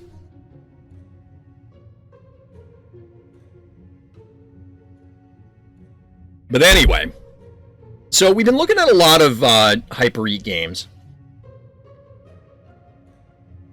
Let's take a peek at some Aliengineer games. I don't know if you logged in yet. Does it only reset when you log in? Because that's weird if that's the case. Because I have to imagine there's a whole lot of other people that didn't log in and they wouldn't be the only person, A. And B, I assume this would have been reset on the server side, you know what I mean? Not, like, I'm not peer-to-peering to get their rating. It should be checking in at the server, and then the server just resets everything when it rolls over. It's not impossible, but that seems unlikely. It seems unlikely. So we'll take a peek at an Aliengineer game. Brawl Stars does that, where it waits until you log in. That seems weird. Seems like not a good way to do it. So we're actually going to take a look at this Aliengineer macattac game. Macattac sometimes submits game reviews, so I'm just making sure that it wasn't on the game review list, which it doesn't look like it is. We are good, I think. 1, 2, 3, 4, 5, 6, 7, 8, 9, 10. Yes. We are good on my weekly goal for viewer-submitted game reviews. And as always, if you want to get your own game on stream, hit up the Random Thoughts Discord. It'll be in the description. Or come by the live stream, RTChompGG, and people will explain to you what needs to happen. Just come by. It's fun. Or I'm told. I've actually been told that I'm very nice to fall asleep to. Take that as you will. Anyway, so we're going to look at this particular game, Aliengineer versus macattac, and see what happened. It's Stabby as the MVP for both players. This is Home Sweet Home, so it's very commonly a turret-based map. We'll see what each player does and see what we can learn. That's the big thing, learning, trying to improve. So we get a Snowball opener from Aliengineer, our blue player, but we get a Stabby opener from macattac. This is more what I was expecting instead of the Snowball, until obviously the second we zoned in. The reason being is that getting the turrets online early and into position is important. As it is right now, orange player will be able, even though they're down panic points, will be able to get their Stabby into position much more quickly. And in fact, they're going to advance it. This is pretty standard and pretty expected. Now remember, this is ladder. It's not everything at level 1. So we got a level 11 Unicorn. We got a level 10 Stabby. A level 11 Snowball. And obviously, this jar is probably enormous as well. This jar is a level 13. Pretty big jar. One of the kittens is watching the stream. Well, hopefully I can keep the cats entertained. We're obviously getting the kill on the cat here. It'll be a cat trade, but this does somewhat favor our blue player because they already have the panic point advantage. It demands that orange player do something else to go over the top and then flip the tables. So we'll see if they bank and actually try to go over the top or how they want to address it. We actually see the Stabby repositioning, which does make sense to me. Getting it into here means it covers all 3 panic points instead of only 2. And then we get the boom. Now, the boom positioning is weird. The reason I say it's weird is it feels like a bait. Like, please come after me so I can murder your unicorn with Stabby and Jar. Is that worth it? I'm not sure. But there's no other way for alienginner to actually take... Well, they could have slid the Stabby in. Okay, so here is challenge number 1 for our blue player. First real challenge. So notably, 1, 2, 3. The Jar is vulnerable here. So Stabby or Jar can kill the boom, slide the snowball up, recap the point, and then kill the Jar. If this can do enough damage, which it actually can't. This only does 546. So shout out to being over-leveled. She's watching intently. All right, Scrungle. Don't let my wife know that works, because she's really pushing hard to get a cat. Or was for a while. She's kind of not forgotten for now. I don't think our dog would do well. She's just, like, she's not a puppy anymore. She's not an old dog. She's, you know, in the middle. And she, I don't know how well she would take to another animal in the house at this stage. She kind of likes being the only child. You know what I mean? I don't know. Anyway. Digression aside. So, Noxious is important here. Obviously great for poison on Stabby. It's a significant poison. I know I've talked on many occasions about how poison isn't really an answer to dimensional phobies, but this is a significant enough one. Plus, the clustering that is somewhat inherent to this map means that your opponent has to do weird stuff. AKA like this. Like, look at this spread. This is super weird. Nothing's going to get double hits, realistically. It's going to take a lot of effort to actually commit onto something. But we do get the cowbell, and now we're into the trading 1 keys phase of the game. So here's the thing. We watched a game the other day, and that video, if you're watching this on YouTube, should have gone up already. So we did a breakdown the other day on Biff's room, where the question was, how do you counter double turret? And in that particular case, it came down to a Hematic Ginsting. It could have been a Klepto. It could have been some other stuff. We walked through a variety of different scenarios.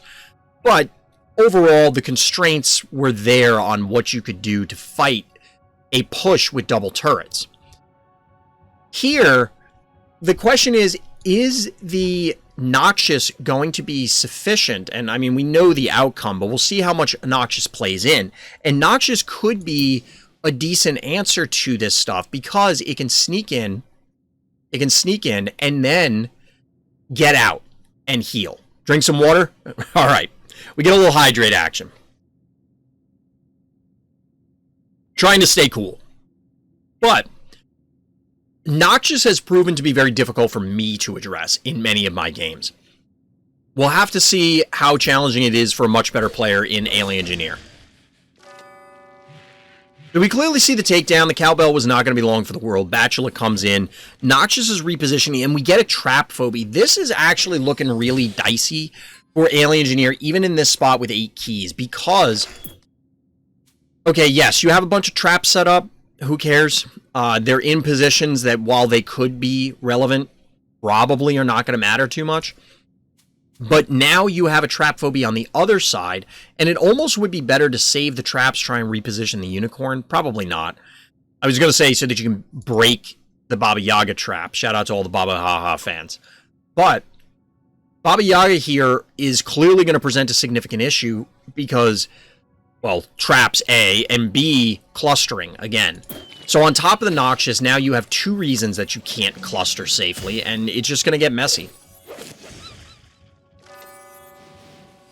So we get the takedown here, but what is the follow-up? We get a Hevo, and the other keys, the other 6 keys are going to go into the bank.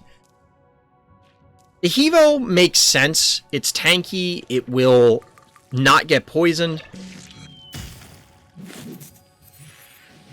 I don't know. I'm not sure how alienginner comes back from this position. So the trap got placed down here from the Baba Yaga. That's why it blew up there. I'm a little surprised that it got placed there. I guess it would catch a stabby or the Hevo moving in, so it kind of makes sense. But given how long Unicorn has been, you know, lurking around, I think you have to assume a trap is there, and removing it doesn't really help you. It may have been, you know, outthinking yourself in the sense that, well, they probably put a trap here. I think they put a trap here from way earlier in the game. So at this point, we're looking at 49.85 to 49.85. It's actually even on damage. But at this point, our orange player, I don't think actually has to do anything. Both players are maxed out on Phobies, so someone has to commit and make something happen with what exists on the board. And right now, this doesn't look like that's... alienginner can wait to set this up, but you're not going to have a whole lot of time to get everything going once you decide to commit. And given how you have double turret, so it's super slow in the stabby and the unicorn, that's bold. So you kill this. Would it not have died? No, it wouldn't have died from this. I don't know. I don't know if it's worth sacrificing the jar unless this is intentionally to get a new phobie on board.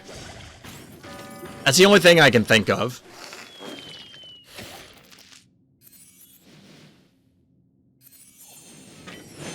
Really? So this is weird. I mean, yes, this would die. Baba Yaga main here. Trading jar for knight is risky. I agree, because the snowball is going to die. So you're not just trading jar for knight. It's jar and snowball for knight. That doesn't seem good. So we see the poison going down. Noxious likely tanks all of this and lives. Oh, wow.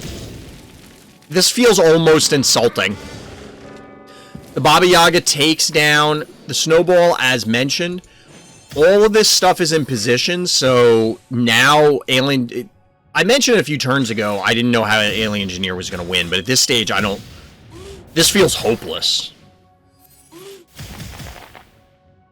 I love this. The Noxious lives with 80 health. That's gotta hurt. I have to assume that was calculated.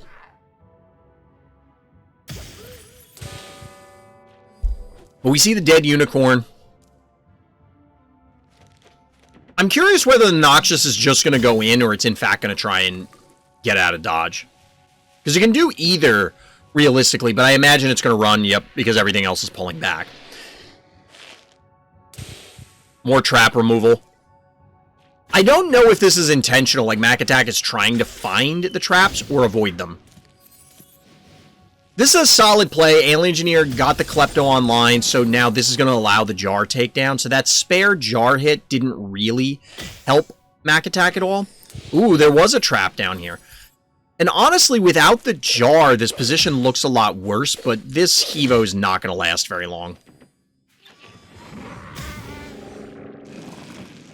We actually get the hit going down on Klepto because you can finish it up with the snowball. Contortio rounds out the rest of the forces. Both players are out of keys, and now we're back to what I was saying earlier, like, good luck, alienginner. I want to go back in because I'm not clear on where this game turned exactly. I think ultimately alienginner played too passively. Like, there were... Part of that was because of macattac's positioning, but there was a whole lot of turns where alienginner just sat back and played super passively.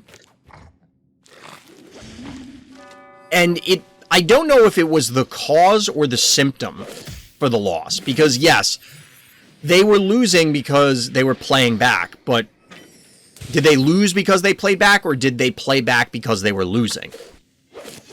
I know that sounds very similar, but... And just like that, we're going to see the closeout. So well played. We'll jump back into this one and take a look.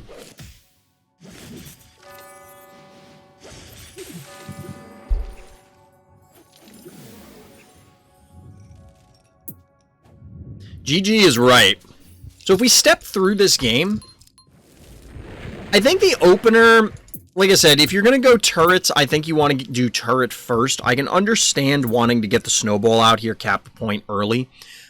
Like, this is not unreasonable, doing it this way. And obviously, you have to commit the snowball before you know they're going turret. But on this map, it feels like everybody goes turret. Is this an okay response to this? Yeah, it seems fine.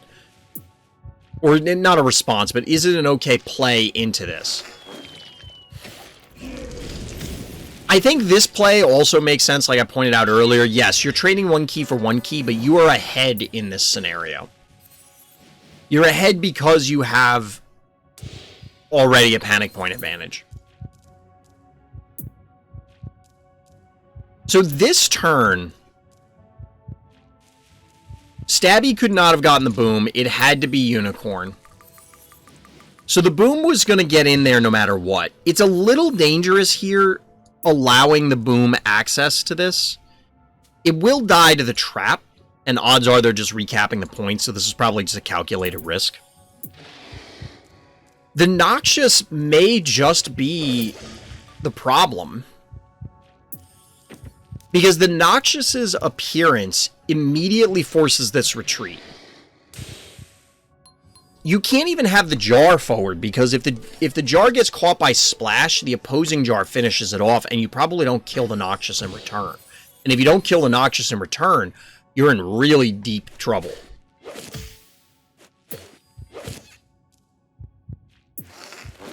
I don't necessarily agree with this Hevo either. Allowing access, or allowing the Baba Yaga access and multiple turns here seems like it's also a mistake. Like I said, this is the chicken and the egg. Was the loss caused by playing back, or were you playing back because you were losing? And I'm not sure here. But you certainly can't push in safely to this, I don't think.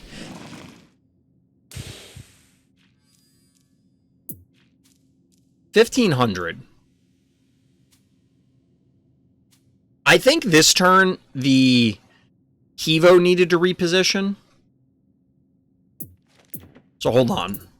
This is the way this turn starts. They ultimately just shoot with the jar. Okay, fine. Soften up the Stabby. I think you swing. Like, either Stabby needs to end up here. No, you can't do that. Yeah, you probably could. So, you risk losing your jar due to the splash. But the way you end this turn, you do anyway? No, you don't.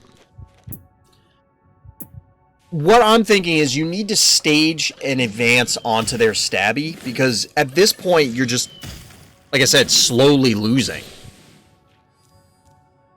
And you have to push up at some point, because if you don't, well, we saw how it ends up. So I think you have to push up at some point, hope that your opponent makes a positioning error, and then try and catch them.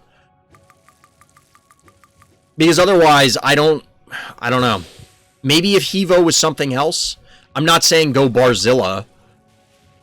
Or, you know, I don't know if Hevo 2.0 is an option, but Noxious seems to be a solid answer to the low mobility things in turrets. It could just be a function of this map. It could be a function of this map. I don't know.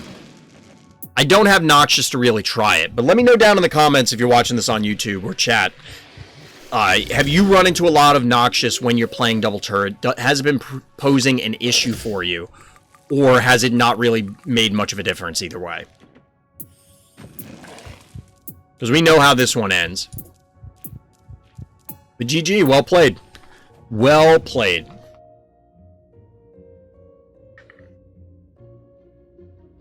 Oh, chat, I'm beat. It's been a long weekend. Streaming weekends take a lot out of me, especially when I start early. And we've been starting early. I don't think I'm going to jump into Arena. We're probably just going to do... Noxious does cause you trouble. So let's talk this out. Do I still have my... Yeah, we do. We can do this. We're doing this at the suggestion of, I think it was DT said this the other day. So that way I don't have to pull up anything in particular. And since it's untimed, where is this? There we go. All right, chat. So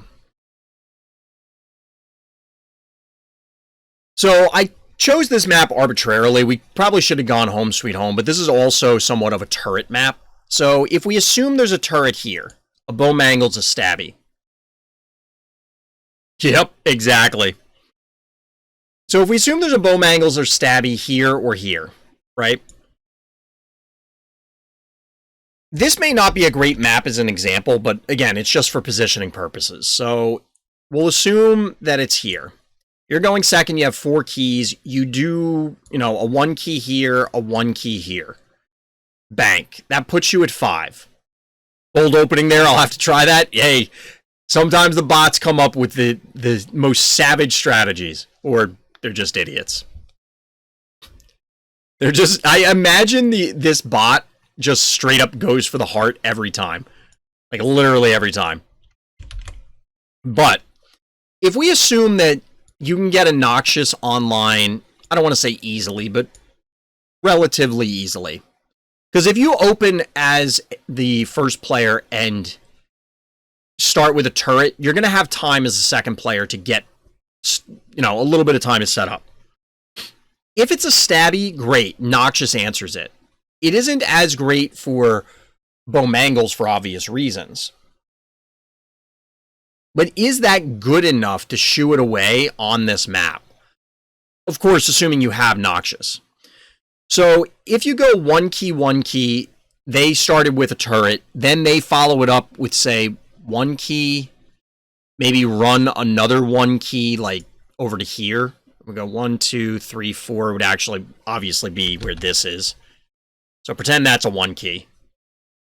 And then maybe another 1 key that would have to swing up and probably end up like here. So you can swing your 1 key back here.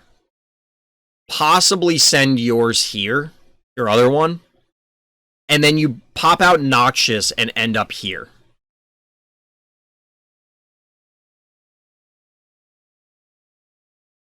Is that worth it? Because that forces a retreat from this guy. This stabby, assuming it's a stabby, has to go away. And you can't even technically get away from it. You'd have to, like, run to this position or this position, which basically takes it out of the game for a little bit. Due to the clustering on this map, it might be good anyway, because unless they went Bowmangle's Cowbell and are able to keep those together, you're going to splash extra stuff. Unless they have Muffin. But Muffin's only going to address it once. So if you have Noxious online this early, Noxious is going to be a repeated threat, because they're clearly not going to hang out and... Well, I take that back. So let me undo some of this.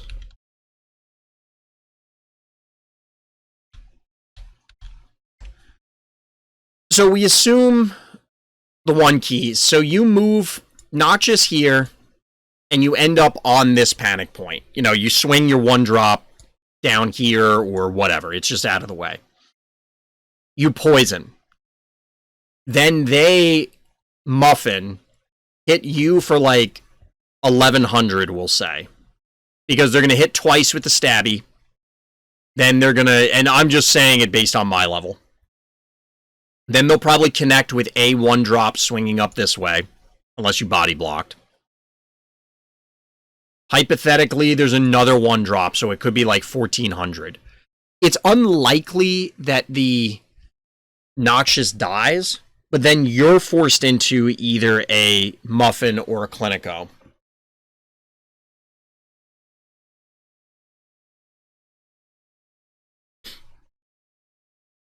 I guess the conclusion I'm coming to is this doesn't seem great. This doesn't seem great. Even in the last game that we observed with alienginner, hypothetically, you could have committed and then gone Muffin. I don't know if alienginner has Muffin. Maybe they don't, and that was part of the challenge. But it seems like that could have solved a lot of their problems.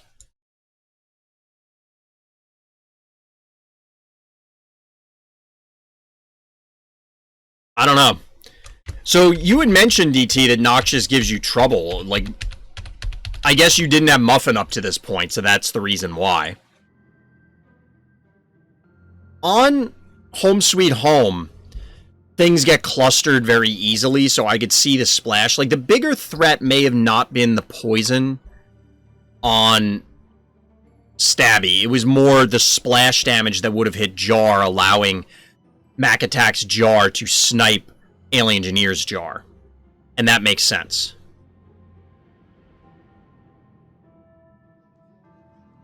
Here, you could have the same sort of scenario, just the early and aggressive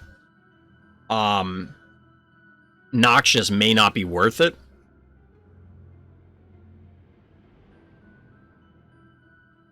I'm not sure. I don't know. I thought it was worth looking at. How do I get out of this game?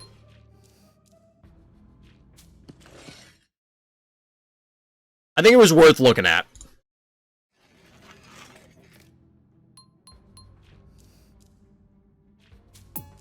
There we go. The button wasn't showing a minute ago.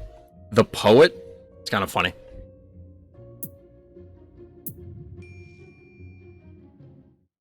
Yeah, chat, let's keep doing some game reviews, keep seeing what we can learn. We're going to do some viewer game reviews. We'll get through a lot of those.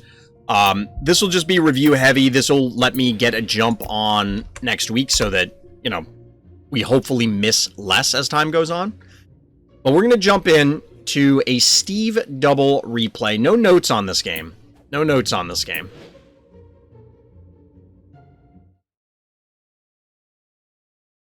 Did not favorite the game, so we'll see if we can find it. It probably fell off the profile.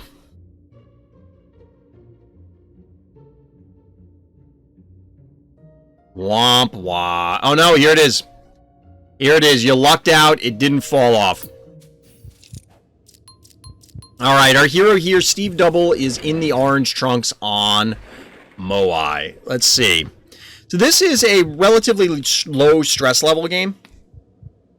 We'll see what happens at the lower stress levels on this map. We're getting some decent openers from our hero here. Get the flyer to cap the top point. Get a one drop to slide down here. Excuse me, got the hiccups. We could have seen an aggressive invade from Contortio, which I actually would have liked, because if hero here trades boom, then that means that the panic point still stays blue, because it won't reclaim it, obviously. So, instead, we get this, which means that it's going to probably just claim the bottom until Mr. Trample shows up. This is a little weird. This is a little weird. But I kind of like it. I kind of like it.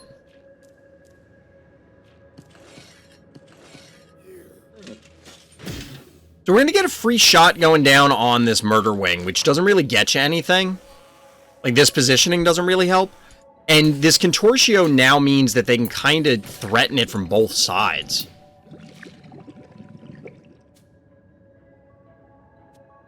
It might not heal enough damage if it comes over here and meatballs. It might just die to double hits from the Contortio. And if you don't fly there to this spot, then you can get hit by other things. So you absolutely have to run, which kind of sucks. We're just getting a repositioning here. Unbearable is not something you commonly see on this map, but it does soften up the Contortio so that way it can get eliminated by the Murderwing on the follow-up turn.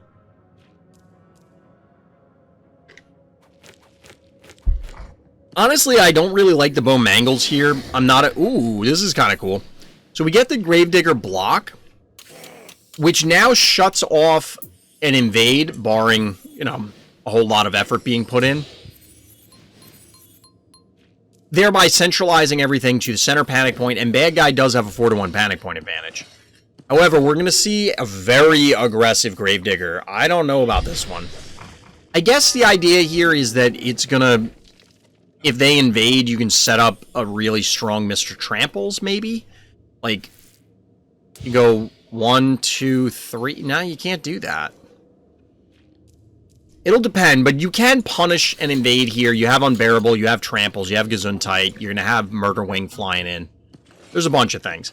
But yes, we do have a bunch of booms, and we also have a high 5. Every dentist's dream.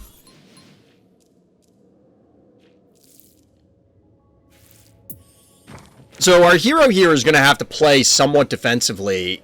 Had a bunch of keys, but instead it elects to go Contortio, which is a little surprising. But does block off with the Mr. Tramples here. It is going to get beat up on, but it shouldn't die unless there's something weird coming out from our bad guy. And that means that the high 5 does not get onto the heart.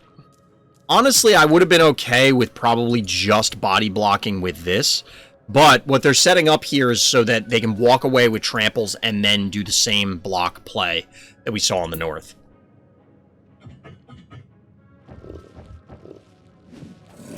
So obviously we're going to get some hits going down on Mr. Tramples, softening it up. Little surprising that we didn't see the Bowmangles or the Canine go down. I guess they didn't want to get it hit by Boom or the Mr. Tramples sliding through. So like if Bowmangles is where the Canine was and Canine was down here, you could Boom Mr. Tramples. This would be 1, 2, 3, and then 1, 2, 3. But you can't walk back that way, so Mr. Tramples would be trapped. High 5 is going to die. Yeah, it's going to take a lot of damage here. You didn't even have to break this. Oh, yes, you did. Never mind. Never mind. 1,200 health. It's not going to die now, but that high 5 is getting beat up. In fact, we have a sheep now in order to fully block the heart. Looks like our hero's in pretty good shape. I mean, this Mr. Tramples is not going to be long for the world, but that means that sheep probably connects, and not going to be too unhappy about that.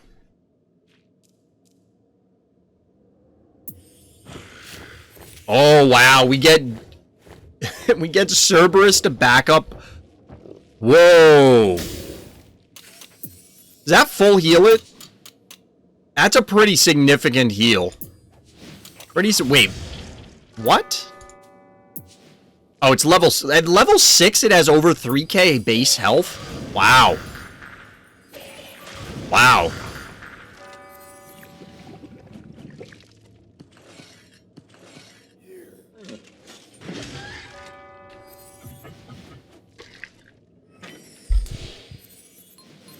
That's a pretty big high 5, but unfortunately, bad guy overcommitted here.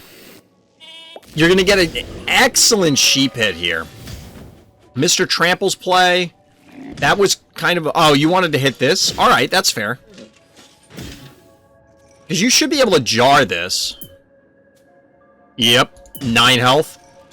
So this was a good play. The Mr. Tramples in order to get to the Quagmire so that you can beat it up. Still get the high 5. Yes, Mr. Tramples will die, but you're ultimately going to get a ton of keys. Oh, you even get the Quagmire here because of the Klepto follow-up. This is a great turn. Like, look at this turn from the start. Bad guy absolutely made a big mistake going in. You get the incredible sheep hit here. Triple sheep hit. You can't really ask for much more than that. Mr. Tramples plowing through high 5 to hit not high 5 again, but the Quagmire. Some big chops from Gravedigger and, you know, a little artillery fire from Unbearable, followed up by artillery fire from the Jar, spells the ultimate demise for the high 5, and then Klepto seals the deal here on the Quagmire. That's actually a really strong turn.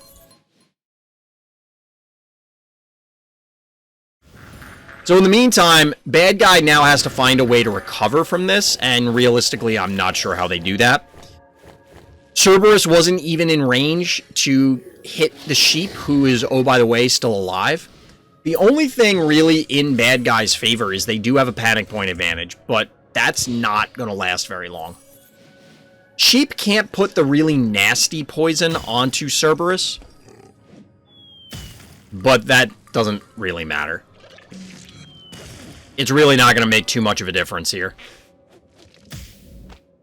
You've gotten a quad sheep hit. It is possible, but, like, how often does that happen?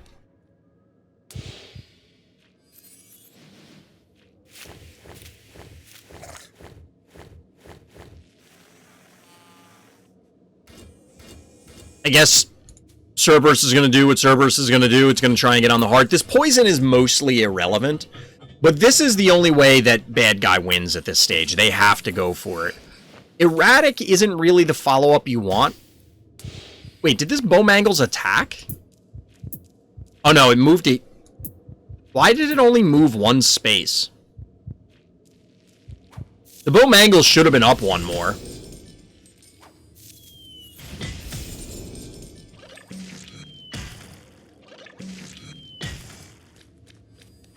So we get some beats going down onto Misanthrope. Obviously, the more important thing is Cerberus, and we're at 48-30. I mean, the bad guy health doesn't matter. Either they kill the heart or they're dead. So Sheep is going to get a solo explosion, but now it replaces the poison with something way more significant.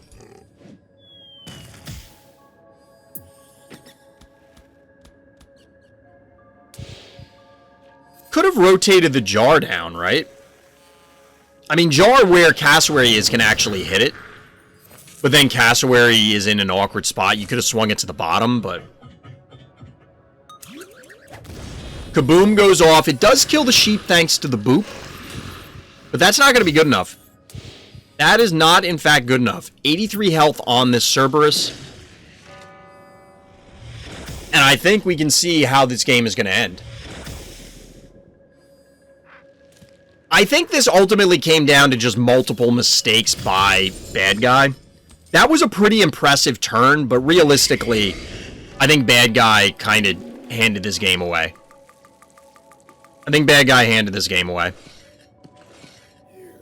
Bowmangles versus the world, chat. Bowmangles versus the world. GG. Still almost got there. I mean, look at this heart health. Under 2k health, just barely over 1700.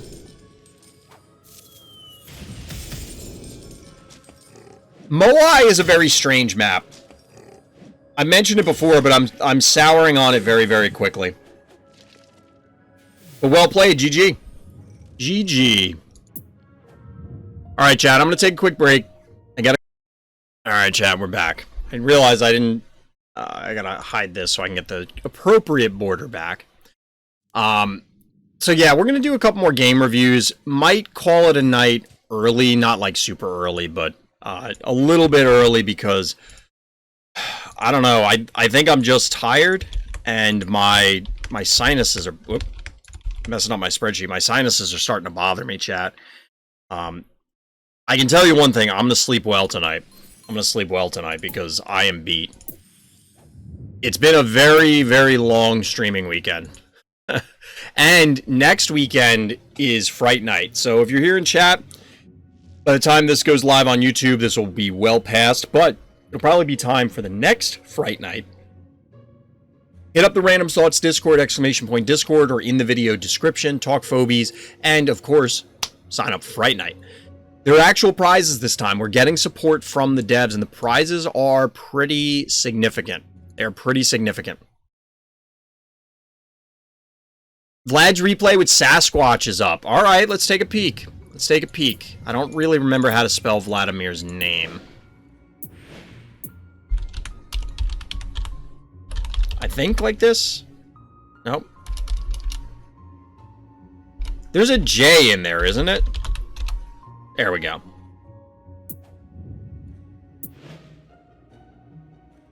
Who was it? I think it was against Crucido, right?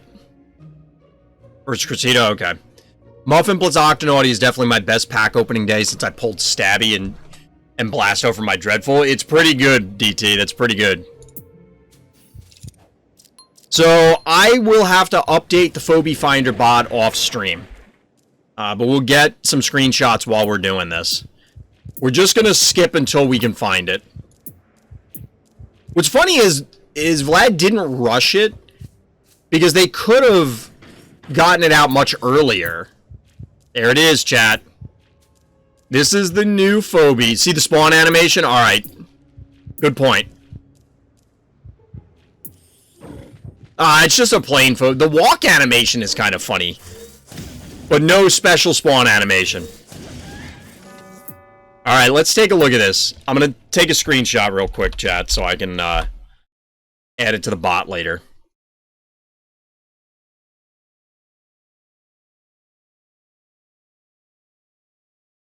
I'm just throwing this into Discord, which, like I said earlier, hit up the Random Thoughts Discord. Now you see me. Whoop. So base level 1, 1000 health, 600 damage. Like, that's a lot. It dies if stepped on. Plus 700 damage. So it goes to 1300 damage. While invisible, detectable if it ends a turn on a terrain tile. If any unit ends its turn on the same tile as it dies. First attack while invisible deals double damage. Becomes visible. So it's an assassin type of Phobie, as you'd expect.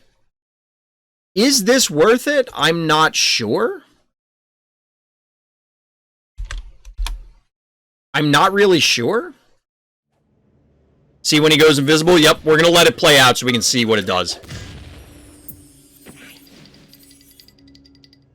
I'm not sure whether it's better on a big map or a small map, because on a big map, there are more places to hide, hypothetically. On a small map, maybe there's just going to be less Phobies. What's funny is Spider could get it killed, right? Because somebody could yoink or teleport with Heartbreaker something onto a space where Yeti is and then kill it. Good Phobie to snipe range Phobies. Oh, there's the invisibility. That's pretty cool. So how does this consume an action? And how long does the invisibility last? I guess until it becomes visible? We're gonna find out. I assume it consumes an action. Do we have any other... Yeah, I guess we have abilities, like Muffin does no damage. I was gonna say, do we have any other abilities that do no damage? But yeah, Muffin, the power down effects, there's several. Oh, it lasts 3 turns? Yeah, you're right. Invisibility times 3. I was looking at the other side.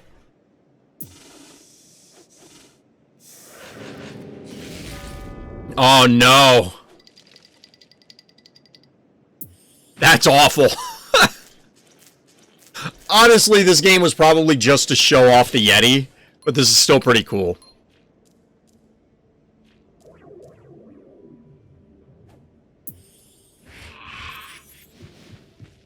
Is the Yeti actually going to connect? This is a dangerous spot. Is the Yeti just going to die? This is going to lead to some crazy... Oh, no!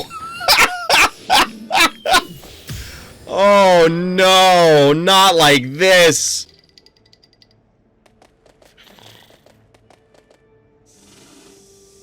Not like this. Chat, this is going to be the intro for this video. Oh, man. Real talk, chat.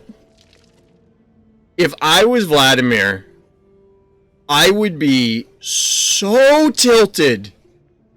It's like, I got to 120 before anybody else. I got this awesome new toy.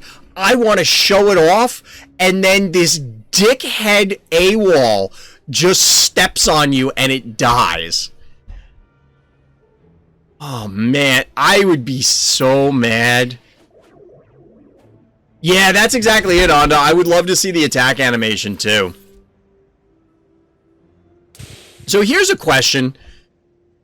Will Smiley affect an invisible Yeti? Like an enemy Smiley? I love the cloak, like, as it goes invisible.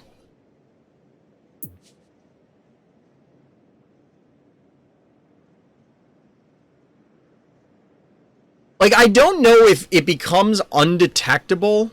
That was predictable from the opponent. Yeah, I was expecting that to happen before I go, but still, it sucks. I don't know, Urk, because I could see it not affecting Yeti. The reason being is if Smiley goes off and diseases it, it's going to give it away where it is. Now, that wouldn't really matter because the turn is ending, but I'm not sure. I could see it go either way. I think if somebody pressed me on it, I would say, yes, it works. And then either the animation doesn't go off, or the dev said, who cares? They're going to move the Yeti anyway. So here's the other question. Do panic points count as terrain? I imagine they do. Because otherwise, it's, you know, your healing spas, your lava tiles. I wonder if this will set off traps. Presumably, traps do not count as terrain. But again, similar to Smiley, I don't know what that means. Because that absolutely would give away the Yeti. Because it's going to step on a trap, and then you know your trap is gone. Lava, fire, healing spot, panic point, and mud count as terrain. Wait, so like you're saying a Hevo 3.0 fire would activate it? All of the, like, any splash damage, traps, Smiley, those sort of things, I'm very curious to see how that affects Yeti. Whether it's immune to those effects or not. Because some of them, like a trap, you would know where the Yeti is. Like a Hevo hit, they could just not show you the damage numbers, but do the damage. I'm not sure, like that, it's going to be interesting. I mean, we only have one player. I don't know if anybody else is even close. I've been saying Yeti, yeah, Sasquatch. My bad. This guy, the new one. This is the one I'm talking about.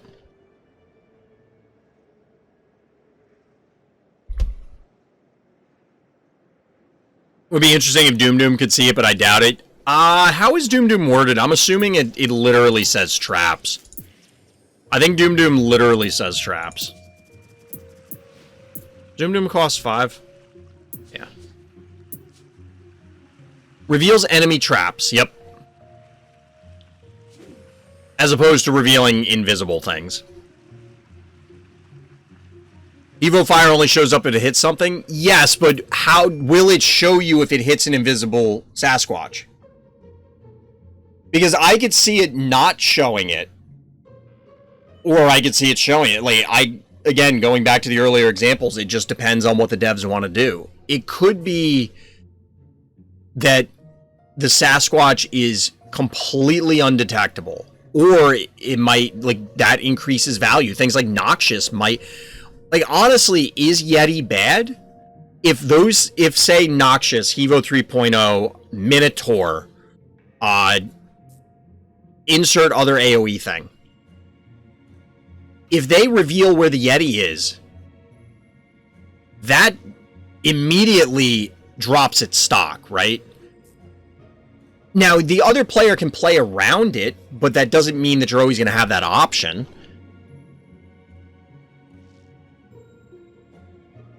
I think it stops being invisible once it attacks. Yes, but we're talking about if it is on the receiving end of an attack.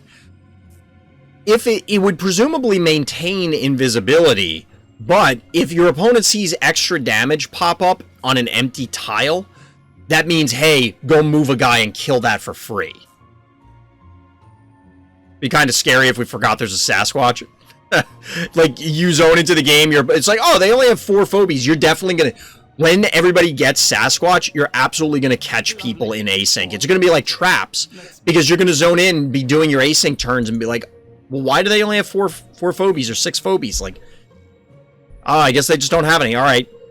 Oops, there's a Sasquatch. Going to be super good in async, because most people skip the enemy turn. Exactly, Taco. Maybe it gets damaged, but it doesn't show what the most likely scenario is. It's all going to depend whether the damage numbers show up. Like, if they hide the damage numbers, but they still damage it, okay, that's reasonable. The big problem for the Yeti player is going to be traps, because if it can set off traps, you 100% know, and it's going into your turn, so, like, you have all your options available.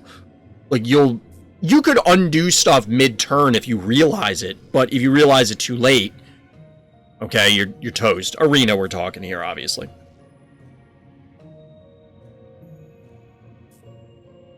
Weirdo 600 and 700 equals double? Does it say double on the text? I didn't read it that closely. Yes, it does. I will assume that that's just a proofreading error.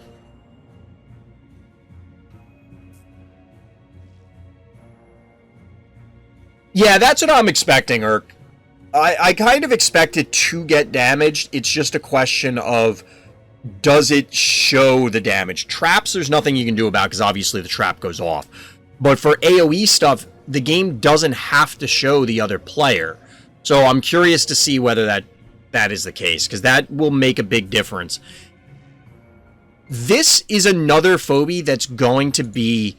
I mean, we're not going to get submitted games with Sasquatch for cool plays for a long time, because obviously, like...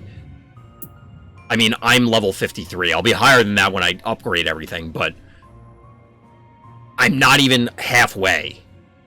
So it's going to be a long time before people get this. Most people. But when it happens, there are going to be some bonkers plays. Sasquatch is like a cheap 2-move Cerberus. Sort of, but it doesn't... It can't push the damage as much, which, given the 2 moves, obviously, is... that matters. And it... Realistically, you hit something for 1300, that thing should die. If they don't kill the Sasquatch, and you can connect with something else, it's baseline 600 damage. That's a huge amount of damage, just the regular attack. I don't think it's going to show the damage, because it kind of defeats the purpose of invisibility. Yes and no, because while there are a bunch of AoE phobies, there aren't that many.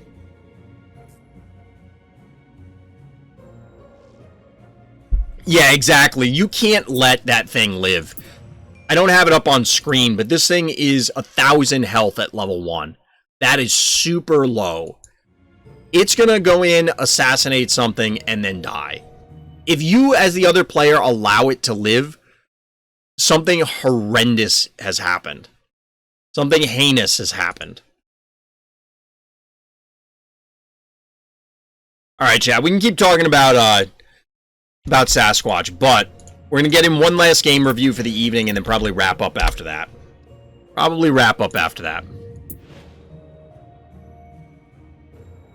So the notes here are, this was a close fight. I saved 6 keys for Klepto while opponent banked for Hevo 3.0. Here on Lights Out, which has become... Honestly, I've been seeing a lot of Hevo 3.0s and similar things on here.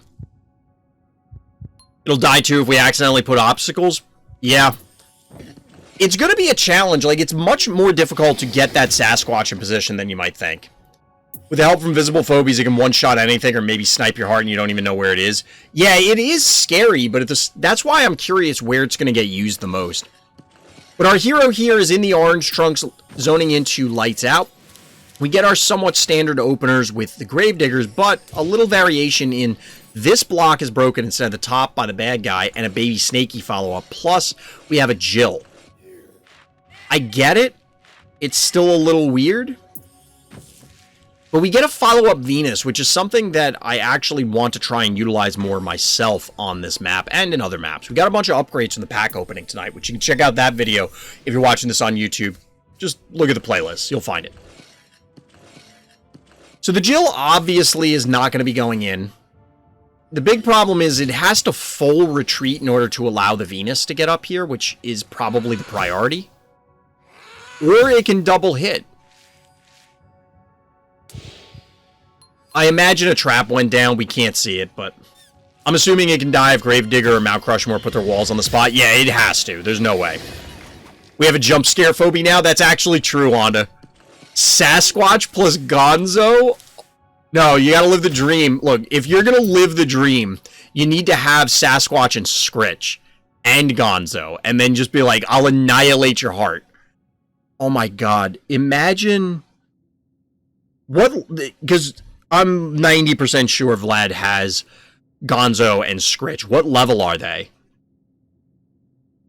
Because that's 15 keys, but at the same time, real talk, because all of Vlad's stuff is super high level, right? So it's going to be like plus 400 or 500 damage from one, plus 400 or 500 damage from something else. Oh, and paddles, obviously, because then from downtown you send in the Sasquatch and just the heart immediately evaporates. Oh, Gonzo and Scritch can't stack. You're right. So, well, Scritch I think has a higher buff, so we'll go Scritch. We've seen a lot of level 21 screenshots. Yeah.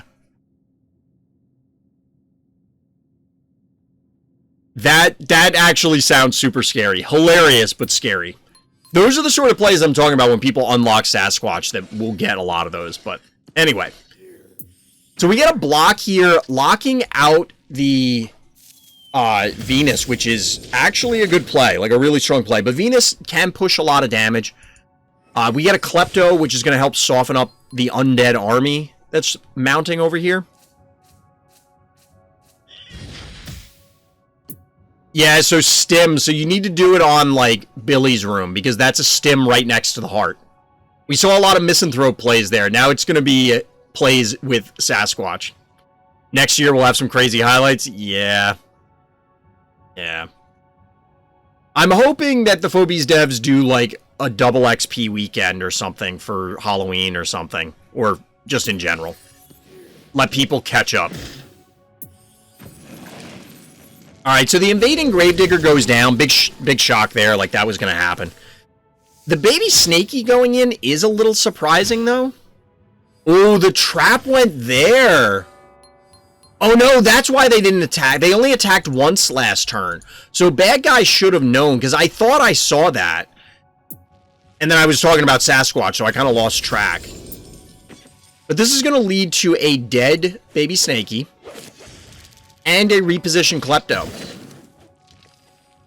Or not. We're just going to get the break on this statue. So Panic Point Advantage Hero, and the Venus is in position. Now, I'm pretty sure Trap went down on this point earlier. We'll have to see. Double tiers and XP weekend. That's what I think, Onda. I hope they do something like that. I did have the idea, pausing again, I did have the idea of, and I pitched this, I haven't gotten a response. I wouldn't be able to talk about it yet anyway. But I did pitch the idea of doing a Phobies League. Offline, frenemies, async. We'd have to figure out what the structure would be. I have a few ideas. I won't go into the details now. That would pay out in tiers and XP to, like, give people another income stream. I don't know if the devs would actually want that for all the reasons we've talked about, but it's an interesting idea that I hope they take to heart, but we'll see. Anyway, in the meantime, we get an invade here. Well, pseudo invade. This should be a dead murderwing. I don't really know why. Why was this murderwing here? There was no reason for that murderwing to be there. So the murderwing dies. We get a muffin follow-up, a bank. Bad guy's been banking, so here comes that Hevo 3.0.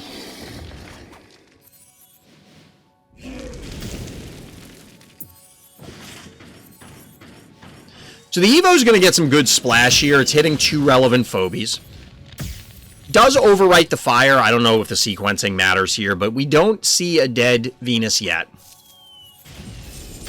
Not just yet.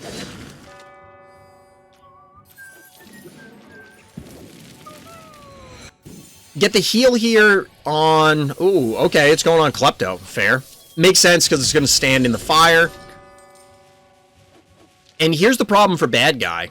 I don't know about that one. I don't know about this. Follow up Thunder Rocks. So the only reason I don't like this over capping the point is, like, I guess they can only hit it once. So Hevo repositions The only question is there a trap here? There's no trap. Clinico is the last phobie for bad guy. This is very all-in. This is not a great scenario to be in as the Hevo player. While you have the heal, while you have Hevo 3.0, your opponent has a bunch of keys. They already have a counter on the board in Thunder Rocks. They already have 2 threatening phobies, and you just walked into the teeth of their army. Oh, and by the way, your panic point advantage is gone. There's a lot of things going the right way for the good guy and a lot of things going the wrong way for the bad guy. We'll get the stabby, and you don't have to worry about taking the dimensional damage.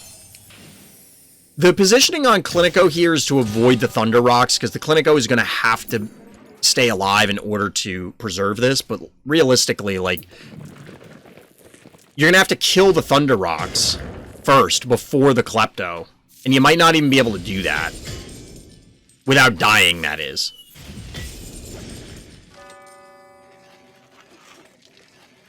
Down goes Clinico. Would the Clinico have lived? 868. The Clinico would have actually lived. Well, no, it probably would have died with the splash combination. So the Clinico was dead no matter what. Basically, bad guy is toast.